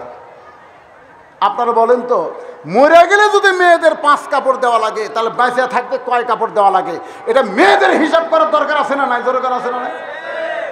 মরে গেছে 5 কাপড় দিয়েছে, তাও আর খাটনি চাদর দিয়ে রাখছে। একজন বলতেছে, মেয়ে মানুষের লাশ দেখা জায়েজ নাই, মেয়ে মানুষ জেতা দেখা যায়, ওই ফতোয়া মারতেছে মহিলাদের লাশ দেখা জায়েজ নাই, চাদর দিয়ে ঢাকো। গোটা খাটনি চাদর দিয়ে ঢাকিছে। ফেরেশতা এসে ঘুরতেছে আর বলতেছে, আল্লাহ এই মেয়েটা যখন জীবিত ছিল তখন লাইলুদি বার করে গোটা গ্রাম ঘুরিছে, মরার পরে 5 কাপড় দিয়ে আবার খাটনি চাদর দিয়ে ঢাকছে, আল্লাহ খবর কি? আল্লাহ বলতেছে, ওই দেশের নাম হলো বাংলাদেশ রে। দেখছেন, আল্লাহ বলতেছে দেশের নাম কি? ওই দেশের নাম হলো বাংলাদেশ। এই দেশের মেয়েরা বাঁচতে মানে না রে, মরার পরে মানে রে। আমি মায়েদের বলবো, আজ থেকে এই মুহূর্ত থেকে আপনারা নিয়ত করেন পর্দার ভিতরে থাকবেন, আল্লাহ পাক আপনাদেরকে মা ফাতেমার সঙ্গে জান্নাতি কবুল করবে ইনশাআল্লাহ। আর আমরা যারা এখানে আলোচনা শুনলাম ভাইজান, আল্লাহ তাআলা নবীকে হিজরত করে মদিনায় নিয়ে গেলেন। 13 বছর নবী মক্কায় ছিলেন, এই কোরআনের দাওয়াত দিলেন, কলেমার দাওয়াত দিলেন, কিন্তু মুসলমানের সংখ্যা হলো মাত্র 320 জন। 13 বছরে মক্কায় মুসলমানের সংখ্যা কত? 320 জন। জোরে কান কয়জন? 320 জন। কিন্তু মদিনায় যাওয়ার পরে মাত্র 8 বছর, মাত্র 8 বছর নবী 10,000 সাহাবী নিয়ে মক্কা ঘেরাও করলেন। বিনা যুদ্ধে আল্লাহ মক্কা বিজয় দিল। এখন আপনাদের কাছে সবচাইতে বড় জিকির আপনাদের কাছে নিয়ে আসতেছে, ইন্নাল্লাহা ইয়ামুরুকুম আন তুআদ্দুল আমানাতি ইলা আহলিহা ওয়া ইযা হাকামতুম বাইনান নাস আন তাহকুমু বিল আদল। জোরে কান সুবহানাল্লাহ। সবচাইতে বড় জিকির হলো, যিনি ইমামতি করবেন তাকে নেতৃত্ব দেওয়া লাগবে, যিনি ইমামতি করবেন সে যদি নেতা হবার না পারে। আমাদের বাংলাদেশে আমরা হলাম ইমাম, নেতা হলো এরকম চেয়ারম্যান। জোরে কোন কথা ঠিক কিনা? দেখবেন আমার হুজুরের ওয়াজ দিয়ে কোনো কাম হবে না। নবী যখন মক্কায় ছিলেন, নবী তখন ইমাম ছিলেন, নেতা ছিল আবু জেহেল। জোরে কোন নেতা কে ছিল? আবু জেহেল ছিল, যার কারণে নবুয়তের 10ম বৎসরে নবী নামাজ পাইল, কিন্তু মক্কায় নবী নামাজ কায়েম করতে পারল না। কারণ নামাজ কায়েম করতে গেলে যিনি ইমাম হবে তাকে আবার নেতাও হওয়া লাগবে। এই জন্য আল্লাহ নবীকে হিজরত করে মদিনায় নিয়ে গেলেন। মদিনায় যাওয়ার পরে নামাজ কায়েম হলো। মদিনায় যাওয়ার পরে মদিনা একটা রাষ্ট্র হলো। মদিনা রাষ্ট্রে 10,000 সাহাবী মক্কা ঘেরাও করে ওই মক্কাটাও আল্লাহ মুসলমানের অধীনে দিয়ে দিল। এখন আপনারা বলেন, 13 বছরে মুসলমান মাত্র 320 জন, আর 8 বছরে 10,000 মুজাহিদ। সুবহানাল্লাহ কবেন না? আজকে আমাদের বাংলাদেশে এই মক্কার ইসলাম দাওয়াত শুধু দিলে হবে না, মদিনার ইসলাম চালু করতে গেলে এই কোরআন যে সর্বশ্রেষ্ঠ জিকির আমাদের গ্রহণ করার দরকার আছে না নাই? ফাযকুরুনি আযকুরকুম ওয়াশকুরুলি ওয়ালা তাকফুরুন।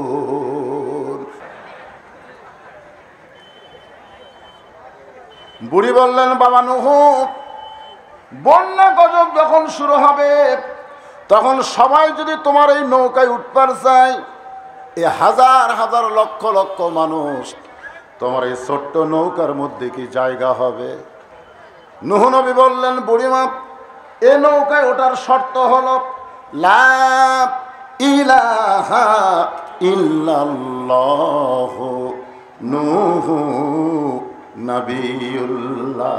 সবাই পড়েন, লা ইলাহা ইল্লাল্লাহ, লা ইলাহা। সবচাইতে উত্তম জিকির কোনটা? সবচাইতে উত্তম জিকির হলো আফজালুজ জিকির।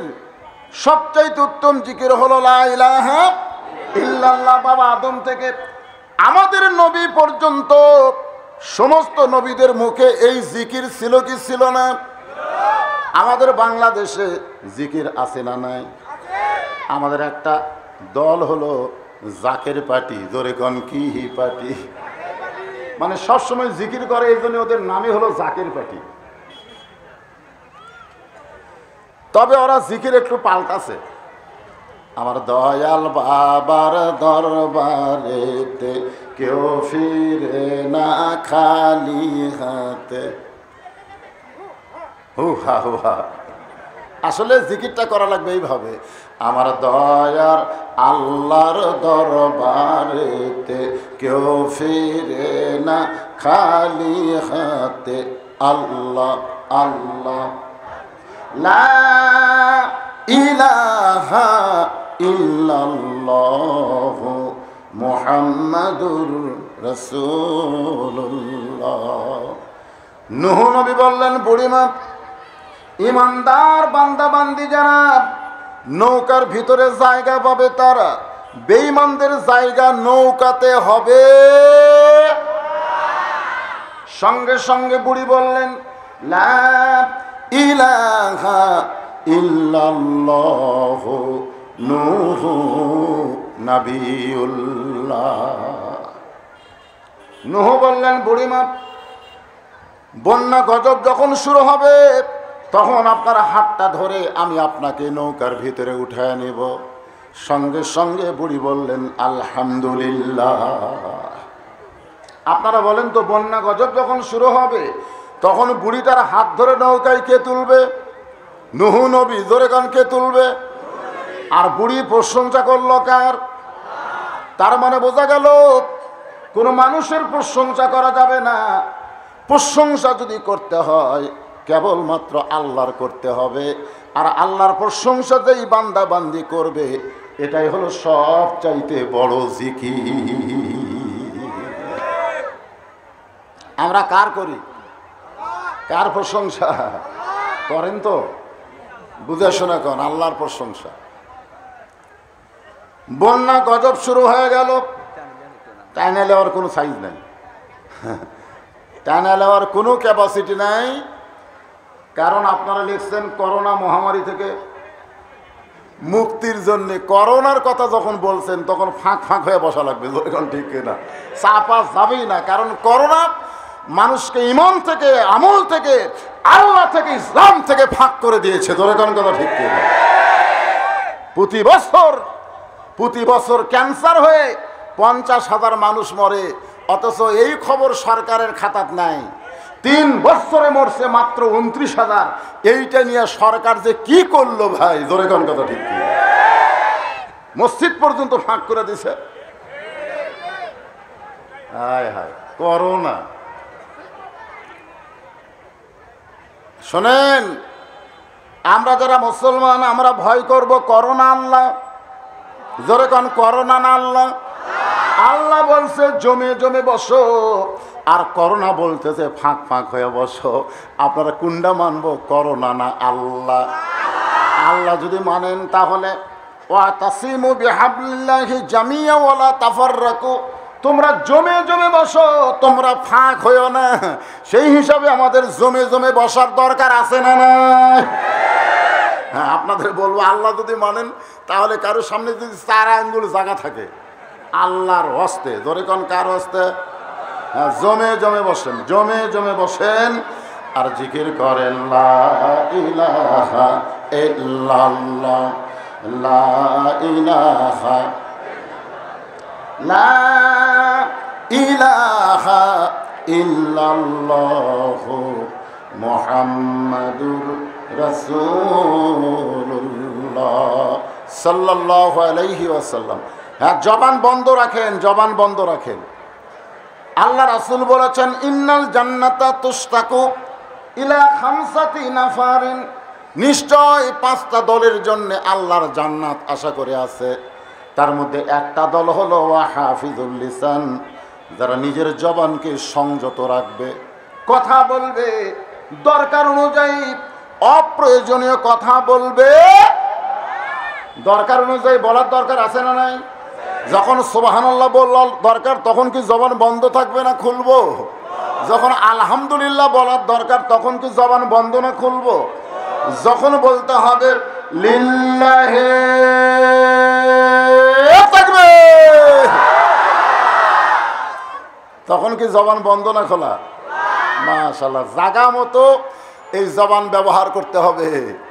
প্রায় 12 বছর হলো এই বাংলাদেশে মানুষ জবান খুলতেছে না, খালি চিন্তা করে না জানি কি হয়।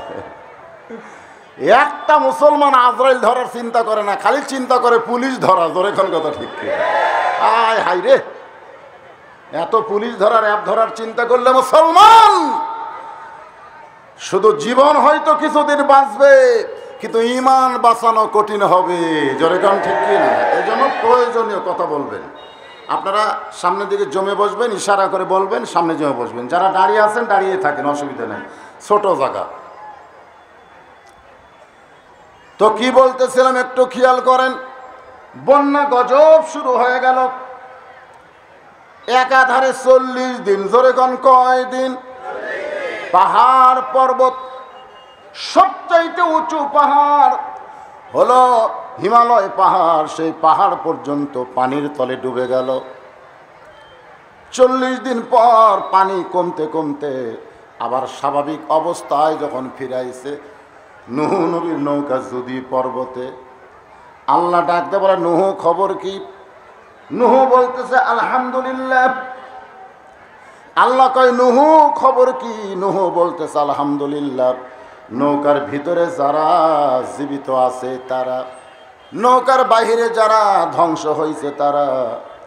আল্লাহ কয় নূহ ওই বুড়িটার খবর কি? নূহ বলতেছে আল্লাহ আমার মনই নেই। জোরে কান কি নাই?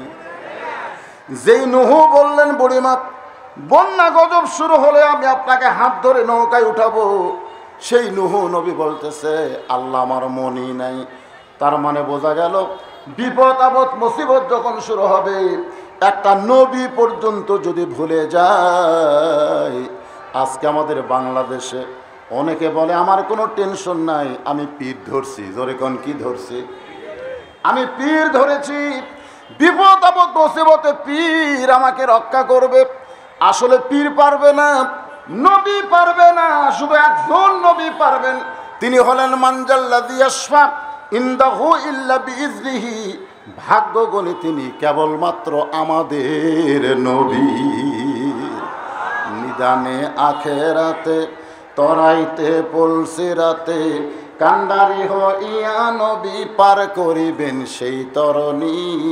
সবাই বলেন নবী মোর পরশমণি, নবী মোর সোনার খনি, নবী নাম ভাবে যেজন সেই তো দোজাহানের ধনী। নূহ বলতেছে আল্লাহ ওই বুড়িটার কথা আমার মনেই নাই। আল্লাহ বলে তাহলে বুড়িটার খবর কি? নূহ বলতেছে সবাই যখন ধ্বংস হয়ে গেছে তাহলে বুড়িটাও ধ্বংস হয়ে গেছে। আল্লাহ বলে নূহ আজগবি কোনো কথা বলা যাবে না, কথা বললে তদন্ত করে কথা বলতে হবে।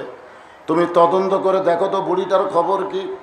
নূহ নবী তদন্ত করতে গিয়ে দেখে বুড়ি তো দূরের কথা, বুড়ির ঝুপড়ি বাড়ি পর্যন্ত কিছু হয়নি। যেই বাড়িতে বুড়ি বসবাস করে ঝুপড়ি বাড়ি, ধরে কোন কি বাড়ি? দালান বাড়ি না, মজবুত বাড়ি না, সাধারণ একটা ছোটখাটো ঝুপড়ি বাড়ি। ওই বাড়িটাও পর্যন্ত কিছু হয় নাই। গোটা পৃথিবী বন্যার কারণে ধ্বংস হয়ে গেল, অথচ বুড়িটার বাড়ি কিছুই হলো না। নূহ নবী আশ্চর্য হয়ে ডাক দিলেন, বুড়ি মা। সঙ্গে সঙ্গে বুড়ি টোপলা নিয়ে হাজির। সুবহানাল্লাহ। বুড়ি কি নিয়ে হাজির? নূহ নবী বলেন, বুড়ি মা টোপলা কেন? বলে সাইজ হয়ে বসে আছি। সাইজ হয়ে, ধরে কোন কি হয়ে? আল্লাহ বলেছেন, ইয়া আইয়ুহাল্লাযীনা আমানুত্তাকুল্লাহা হাক্কা তুকাতিহি ওয়া লা তামুতুন্না ইল্লা ওয়া আনতুম মুসলিমুন। যারা আমার প্রতি ঈমান এনেছো, তোমাদেরকে দুইটা আমল করা লাগবে। জোরে কোন কয়টা? 1 নম্বর আমল হলো আল্লাহর ভয় করতে হবে, আত্তাকুল্লাহ। 2 নম্বর আমল হলো সব সময় আল্লাহর ভয় করা লাগবে। আর 3 নম্বর, আল্লাহ যেটা বলেছেন, মুসলমান না হয়ে মৃত্যুবরণ করো না। তাহলে যে কোনো সময় আমাদের মৃত্যু আছে না নাই? তাহলে মৃত্যু আসার আগে আমাদের সাইজ হওয়ার দরকার আছে না নাই? বুড়ি বলতেছে, আমি সাইজ হয়ে বসে আছি, কখন যেন তুমি আমাকে ডাক দিবা, বন্যা গজব আসার আগে আমার হাত ধরে তুমি নৌকায় উঠাবা।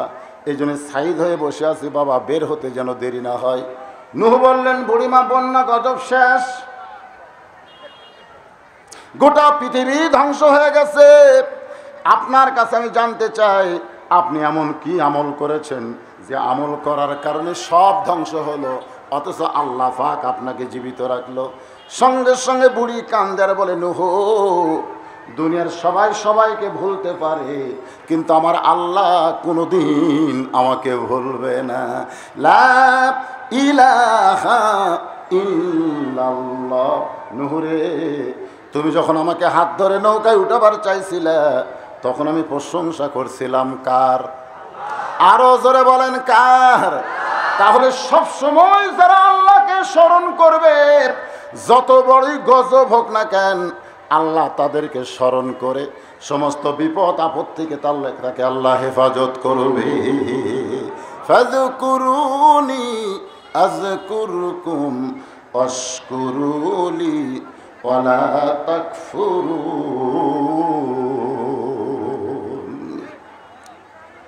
চড়কের উপরে বসে আছে হযরত ইব্রাহিম, নিচে নমরুদের আগুন দাউ দাউ করে জ্বলতেছে।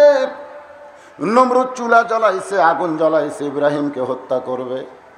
বাবা আজর ওই চড়কের রশি ধরে টানতেছে। এমন সময় আল্লাহ ডাকতে বলে, জিবরাইল, আমার ইব্রাহিমকে পরীক্ষা করো। ফেরেশতা জিবরাইল বলে, আল্লাহ, নিচে দাউ দাউ করে আগুন জ্বলতেছে, চড়কের উপরে ইব্রাহিমকে বসায় রাখছে, আর বাবা রশি ধরে টানতেছে আগুনের চুলার মধ্যে ফেলার জন্যে। এমন সময় কি পরীক্ষা করব আল্লাহ? আল্লাহ ডাকতে বলে, জিবরাইল, কঠিন বিপদের ভিতরে আমি আল্লাহ পরীক্ষা করতে ভালোবাসি। সাল্লাল্লাহু আলাইহি। আমাদের বাংলাদেশে যারা প্রকৃত মুসলমান, আপনারা বলেন তো, তাদের বিপদ আছে না নাই? ওয়ালা নাবলুওয়ান্নাকুম বিশাইয়্যিম মিনাল খাউফি ওয়াল জুই ওয়া নাকসিম মিনাল আমওয়ালি ওয়াল আনফুসি ওয়াস সামারাতি ওয়া বাশশিরিস সাবিরিন। ফেরেশতা জিবরাইল এসে বলতেছে, ওগো আল্লাহ নবী ইব্রাহিম, আপনি যদি চান, আল্লাহ আমাকে 600 পাকা দিয়েছে। কয়শো? একটা পাকার বাতাস দিলে আগুনের চুলা সাগরের মধ্যে গিয়ে নিভে যাবে। একটা বার যদি আপনি চান, তাহলে আল্লাহ আমাকে 600 পাকা দিয়েছে, একটা পাকার বাতাস দিব, নমরুদের আগুনের চুলা সাগরের মধ্যে নিভে যাবে। এমন সময় জাতির পিতা হযরত ইব্রাহিম বললেন, জিবরাইল, জিবরাইল, যারা সাহায্য চাবে কেবলমাত্র কার কাছে? ইয়াকা নাবুদু ওয়া ইয়্যাকা নাস্তাঈন। কোন মাখলুকের কাছে সাহায্য চাওয়া যাবে? আমি ইব্রাহিমও মাখলুক, তুমি জিবরাইলও মাখলুক। মাখলুক হয়ে মাখলুকের কাছে সাহায্য চাওয়া হারাম। আল্লাহরে ধন নবীরে দিয়া, আল্লাহ আছে গায়েব হইয়া, নবীর ধন খাজানিয়া শুয়া আছে আজমিরে, কেউ ফেরে না খালি হাতে, খাজারে তোর দরবারে। আমরা বলবো কেউ ফিরে না খালি হাতে, সবাই বলেন কেউ ফিরে না খালি হাতে, আল্লাহ তোমার দরবারে। আল্লাহর জাগাত খাজা ঢুকেছে, জোরে কোন আল্লাহর জাগাত কি ঢুকেছে?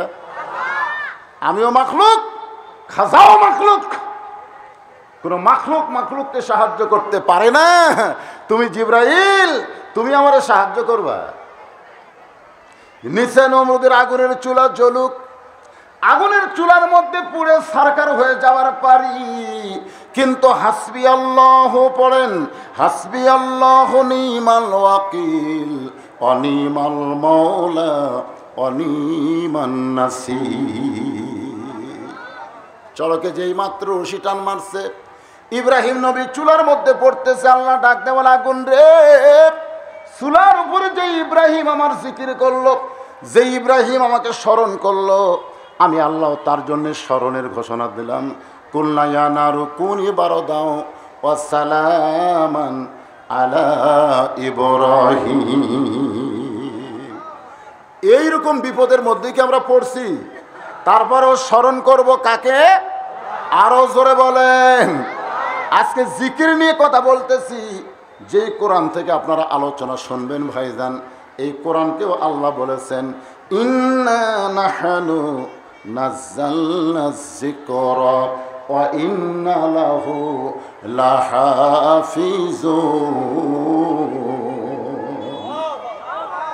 এই যে কোরআন দেখতেছেন, এই কোরআনকে আল্লাহ জিকির হিসাবে নাজিল করেছে। জোরে কোন কি হিসাবে? জোরে বলেন। তাহলে এখানে জিকির মানে কি বুঝতেছেন? এই কোরআনকে আল্লাহ জিকির হিসাবে নাজিল করলো। এখন আমরা জিকির মানে মনে করি আল্লাহ আল্লাহ জিকির করা, জিকির করতে করতে এরকম খুঁটি বা সামিয়ানার উপর পর্যন্ত যাওয়া, জিকির করতে করতে পীর সাহেবক পাড়া ফেলা দেওয়া, এটাই জিকির। আপনারা কি মনে করতেছেন এটাই জিকির? তাহলে আল্লাহ কেন বললেন ইন্না নাহনু নাযালনা যিকরা, আমি আল্লাহ কোরআনকে জিকির হিসাবে নাজিল করেছি, ওয়া ইন্না লাহু লাহাফিজুন, আর এই জিকির হেফাজত করার দায়িত্ব কার? মাশাআল্লাহ। এখন কোরআনের জিকির, এখানে জিকির শব্দের অর্থ হলো উপদেশ। জোরে বলেন, শব্দের অর্থ কি? উপদেশ। উপদেশ বোঝা লাগবে তো, উপদেশ না বুঝলে খুব বিপদ। এক বক্তা ওয়াজ করতে করতে উপদেশ দিছে যে বিপদে বন্ধুর হাত ধরো, তাহলে বন্ধু লাভবান হবে। তো দুই বন্ধুর মধ্যে এক বন্ধু এসে ওয়াজ শুনছে, বিপদে বন্ধুর কি ধরো? কথা কয় না। আমার কথা কি বুঝবার পারতেছেন না? বিপদে বন্ধুর হাত ধরো, এই যে ছোট বাচ্চা ভালো বুঝতেছে। তো এক বন্ধু ওয়াজ শুনছে, আর একটা শোনেনি। তো কিছুদিন পরে দেখে যে বন্ধু ওয়াজ শোনে নাই, ওই বন্ধুকে এক হিন্দু মারতেছে, ও পাল্টা হিন্দুকে মারতেছে, মানে মারামারি হচ্ছে। মানে ওর বন্ধু হিন্দুকে একটা ঘুষি মারে, হিন্দু আর বন্ধুর একটা ঘুষি মারে, এর নাম কি? মারামারি। তো ওয়াজ শুনছে বিপদে বন্ধুর হাত ধরো, হাত ধরলে বন্ধু লাভ হবে। ও দৌড়ে গিয়ে বন্ধুর দুই হাত এরকম চাপে ধরছে। যেই চাপে ধরছে, হিন্দু সুযোগ পায় দুই ঘুষি মারা মারছে দৌড়। মানে যখন হাত চাপায় ধরছে তখন কি বুঝবেন? ওর দুই হাতে চাপা ধরছে, ওর দুই হাতও বন্ধ হয়ে আছে, ওই সুযোগ পায় দুটা মারে চলে গেছে। তখন বন্ধু বলতেছে, কে রে, আগে তো ভালোই চলতেছিল, ও মারে হামও মারি, তুই কোত্থেকে দৌড়ে এসে আমার দুইটা হাত ধরলি, আর ও সুযোগ পায় আমার দুইটা ঘুষি মেরে চলে গেল, এত বড় অন্যায় কেন করলি? সঙ্গে সঙ্গে বন্ধু চিল্লায় বলে, এই জন্যই তো ওয়াজ শোনা ঠিক না। কারণ বক্তা ওয়াজ করলো বিপদে বন্ধুর হাত ধরো, বন্ধু লাভবান হবে, আর আমি তোমার হাত ধরলে তুমি পিটন খাইলে। আপনারা বলেন তো, ও কি ওয়াজ বুঝেছে? বক্তা ওয়াজ করেছে বিপদে বন্ধুর হাত ধরো, মানে বন্ধুর হাতের সঙ্গে হাত লাগাইয়া বিপদের মোকাবেলা করো। এই কোরআনকে আল্লাহ আমাদের জন্য জিকির হিসাবে নাজিল করলেন। জিকির মানে কি বুঝাইতেছেন আর আমরা বুঝলাম কি? আমরা বুঝলাম তুমি কোরআন পড়ো বা না পড়ো, মরার পরে কোরআন তোমার জন্য তেলাওয়াত করে তোমার নামে বক্সায় দিয়ে তোমাকে জান্নাতে দেওয়া হবে। আমাদের সুবহানাল্লাহ আগেই কইেন না, বুঝা শোনা সুবহানাল্লাহ কওয়া লাগবে। সারা জীবন কোরআন পড়ে নাই, ওই বেটা মারা গেছে, আর আমাদের কতগুলো হুজুর খালি ওই কামের জন্য আছে, ওই কামের জন্য আছে, কেউ মল্লি কাম। আমার এক দাদার চাচাতো ভাই ছিল, কোনো মানুষ মল্লি বলতো আলহামদুলিল্লাহ। একজন জিজ্ঞাসা করে মানুষ মরলে ইন্নালিল্লাহ বাদ দিয়ে আলহামদুলিল্লাহ কোন কেন? বলে ভাই রে, মানুষ মরলে আমি দাওয়াত পাই, মরেও না আমার দাওয়াতও নেই, মানে মানুষ মরলেই দাওয়াত পায়। বলে আপনার কাম কি? বলে যারা মরে তাদের জান্নাতের জন্য আমরা কোরআন খতম দেই। 10 জন মিলে চলে যায়, যায় 3 পারা করে ভাগ করে 30 পারা কোরআন পড়ে 2 হাত তুলে দোয়া করে, আল্লাহ যে ব্যক্তি মারা গেছে আমাদের পিছনে হাজার হাজার টাকা খরচ করছে, সেই হারে খাওয়ান দাওয়ান দিয়েছে, আবার হাদিয়াও পকেটে দিয়েছে, আমরা দোয়া করি আল্লাহ এই 30 পারা কোরআনের যা সব হয় তুমি মুর্দা বক্সায় দাও, আর যা মারা গেছে ওর রুহে বক্সায় দাও। ফেরেশতাকে আল্লাহ এই সিটারেরা কি কয়? এই সিটারেরা কি কয়? তোমার নবী বলেছে প্রতি অক্ষরে 10টা করে নেকি দেওয়া হবে, যে কোরআন পড়বে তারই আমল নামায়। তারা যখন কোরআন পড়েছে সাথে সাথে তো নেকি লেখা শেষ, পড়াও শেষ, নেকি লেখাও শেষ। তো ওরা যখন কোরআন পড়েছে ওদের ফেরেশতা কি বসে ছিল?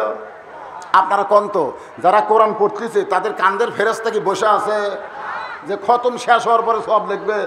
আলিফ বলার সাথে 10, লাম বলার সাথে 10, মিম বলার সাথে 10, পড়াও সারা, নেকি লেখাও সারা। তো নেকি লেখা যখন শেষ হবে তখন আবার দোয়া করতেছে আল্লাহ যা সওয়াব হয়। ফেরেশতাকে একই সওয়াব কয়বার? আল্লাহ কয় কিয়ামত পর্যন্ত যেই ব্যক্তি আল্লাহর কোরআন পড়বে না, অন্য কোনো ব্যক্তি কোরআন পড়ে তার জন্য সওয়াব দিবে, এই সওয়াব হবে ঠাট্টা মস্করা, তার রুহে কবুল হবে না। কারণ একজন কোরআন পড়বে আর একজন কোরআনের সওয়াব পাবে, এইটা সম্পূর্ণ ভণ্ডামি। আমাদের বাংলাদেশে কি বুঝলো? আমরা কি বুঝলাম? আজকে এখানে একটু মনোযোগ দিয়ে শুনবেন। আল্লাহ তাআলা যখন নবীর উপরে কোরআনের আয়াত নাজিল করতেছেন, নবী তখন গাড়ে হীরার মধ্যে ছিলেন, একটা গর্তের মধ্যে ছিলেন। সে গর্তটা ছিল অন্ধকার। জোরে কোন কি ছিল? অন্ধকার গর্তের মধ্যে নবী আমার বসেছিলেন দীর্ঘ 3.5 বছর। আল্লাহ তাআলা পবিত্র কোরআনের 5টা আয়াত দিয়া ফেরেশতা জিবরাইলকে প্রেরণ করলেন। প্রথম শব্দ হলো ইকরা, প্রথম শব্দ হলো ইকরা। প্রথম শব্দ কি? ইকরা মানে কি? পড়ো। তার মানে এটা পড়ার দরকার আছে না? না জোরে কোন আছে না? হ্যাঁ, প্রথম শব্দই হলো পড়ো। আল্লাহ নবী জবান বন্ধ রাখলেন, কোনো কথাই বলতেছেন না। ফেরেশতা জিবরাইল বললেন পড়ুন, নবী কোনো কথা বলে না। ফেরেশতা জিবরাইল বললেন ইকরা পড়ুন, আল্লাহ নবী কোনো কথা বলে না। আল্লাহ নবী কোনো কথাই বলতেছেন না। ফেরেশতা জিবরাইল খুব বিরক্ত বিরক্ত ভাব করে বলতেছে ইকরা শব্দ পড়ুন, উচ্চারণ করুন। আল্লাহ নবী বললেন জিবরাইল তুমি পড়তে বললি আমি পড়ব না, আগে জানতে হবে পড়ার ধরন কি। তুমি জিবরাইল আমাকে পড়তে বললি আমি পড়ব না, আগে জানতে হবে পড়ার সাইজ কেমন। কারণ আমাদের বাংলাদেশে বহু পড়া আছে, যেই পড়া মানুষের চরিত্র গড়ে না, যেই পড়া মানুষকে সুদারো ঘুষারো বানায়। জোরে কোন কথা ঠিক কি না? ব্যাংকের ম্যানেজার আজকে কত টাকা সুদ হলো, কত টাকা সুদ আদায় হলো, কত টাকা আজকে সুদ আদায় করলা। ব্যাংকের ম্যানেজার বলতেছে, কর্মচারী চাকরিজীবী বলতেছে স্যার আজকে অমুক এলাকা থেকে 10,000 টাকা সুদ কালেকশন করেছি। আপনারা বলেন তো এই সুদের কথা কোনো মুসলমান বলতে পারবে? যখন বলতে পারবে যে সুদের 1 টাকা খায় নিজের মায়ের সঙ্গে 36 বার জিনা করার গুনাহ হয়, যে সুদের 100 টাকা খায় 3600 বার মায়ের সঙ্গে জিনা করার গুনাহ হয়, যে সুদের 1,000 টাকা খায় নিজের মায়ের সঙ্গে 36,000 বার জিনা করার গুনাহ হয়। বাংলাদেশে কয়েকদিন আগে সানি লিওন এসেছিল, একজন পর্ন স্টার। সানি লিওন তার জীবনে 36,000 বার ব্যভিচার করে না, কিন্তু 1,000 টাকা যে সুদের খায় তাকে 36,000 বার ব্যভিচারের গুণে আল্লাহ তারা আমলে দিয়ে দেয়। তা আবার সাধারণ কোনো মেয়ের সঙ্গে না, নিজের মায়ের সঙ্গে। সেই সুদের ব্যাংকে চাকরি করে, সুদের হিসাব করে, এমন লেখাপড়া করেছে, সুদ জিনিসটা কি বুঝতে পারতেছে না। বাজান গো, ইঞ্জিনিয়ার হয়েছে, বাঁশ দিয়ে ব্রিজ বানায়, আজকে ডাক্তার হয়েছে, সিজার করা লাগবে না, তারপরেও বলে সিজার না করলে অসুবিধা হবে। জোরে কোন কথা ঠিক কিনা? কি বলবো প্রসবের কথা, মা বিনে সেই ব্যথা কেউ তো বুঝিবে না। মাজন ঠেকিয়া সন্তানের দায়, অকালে মা মারা যায়, কেন সে মায়ের ভক্তি করো না। আগে মায়ের প্রসব বেদনা কত কষ্ট হতো, এখন মায়েরা আর প্রসব বেদনা নিবে না, ডাক্তারের কাছে যায়। ডাক্তার নর্মালি বাচ্চা হবে জানার পরেও সিজার করে। আসলে ডাক্তার না, ও বেটা ডাকাত হয়ে গেছে। জোরে কোন কথা ঠিক কিনা? আল্লাহ নবী বললেন, জিবরাইল পড়তে বললেই পড়বো না, আগে জানতে হবে পড়ার ধরন কি।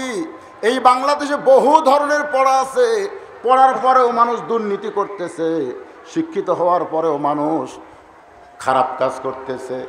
এমন পড়া পড়তে হবে যে পড়া মানুষের চরিত্র গড়াইয়া দেয়। ফেরেশতা জিবরাইল বললেন, বিইসমি রাব্বিকাল্লাযী খালাক, যে আল্লাহ আপনাকে সৃষ্টি করেছেন সে আল্লাহর নামে পড়েন। আল্লাহ নবী বললেন, জিবরাইল আমার কোনো আপত্তি নাই, আমি এমন পড়ায় পড়তে চাই যে পড়ার ভিতরে আমার আল্লাহকে পাওয়া যায়। লিল্লাহি তাকবীর। এখন আপনার ছেলেকে আপনি কোন পড়া দিচ্ছেন? হ্যাঁ, 6 বছরের বাচ্চাকে নিয়ে প্রাইমারি যাবেন না মাদ্রাসায় যাবেন? আপনি বাবা হিসাবে আপনার দায়িত্ব আছে না নাই? জোরে কোন আছে না নাই? আপনি মাদ্রাসায় গিয়ে খুঁজলেন, মাদ্রাসার একটা ছেলে ও পেশাব কেমনি করতেছে, যাই খুঁজলেন। আর প্রাইমারির একটা ছেলের খুঁজলেন, ও পেশাব কেমনি করে খুঁজলেন। মাদ্রাসালে পেশাব করে, পানি খরচ করে ওযু করতেছে, কারণ জানে এমন পড়া আমাদের পড়ানো হয়, লা ইয়ামাসসুহু ইল্লাল মুতাহহারুন, যেটা স্পর্শ করা যাবে না যতক্ষণ পর্যন্ত পবিত্র না হওয়া যায়। আর প্রাইমারি ছেলেরা পেশাব দিয়ে 40 লিখতেছে, পেশাব দিয়ে আম বানায়, পেশাব দিয়ে গরু লেখে। কারণ ওরা জানে যে ওদের যে শিক্ষা দেওয়া হচ্ছে, ওই শিক্ষা কোনোদিন পবিত্র হয়ে ধরা লাগবে না। অপবিত্র শিক্ষা, মিথ্যা শিক্ষা, একদম বাগডম ঘোড়াডম সাজে, ঢাক ঢোলক ঝাঁঝর বাজে, বাঁচতে বাঁচতে চলল ঢুলি, ঢুলি গেল কমলা ফুলি, কমলা ফুলির টিয়াটা, সূর্য মামার বিয়াটা। এরকম মিথ্যা শিক্ষা আছে না নাই? ধরে কেন আছে না নাই? এক ছাত্ররে কইলাম, তুই পেশাব করে পানি লেস না, খাড়া হয়ে পেশাব করিস, তোদের শিক্ষক তোদের শিখাই না? ও ছাত্র মুচকে মুচকে হাসের বলে, চাচা প্রাইমারি শিক্ষক, আমি পেশাবখানায় পেশাব করতে গিয়ে দেখি আমার স্যার খাড়া হয়ে পেশাব করে, আর স্যারই খাড়া হয় আমারে। এই জন্যে ইন্না নাহনু নাযালনা যিকরা, আল্লাহ তাআলা কোরআনকে জিকির হিসাবে নাজিল করেছে। ওয়া ইন্না লাহু লাহাফিজুন, আবার কোরআন হেফাজতের দায়িত্ব হলো আল্লাহর। একটু জিকিরটা বোঝার চেষ্টা করেন।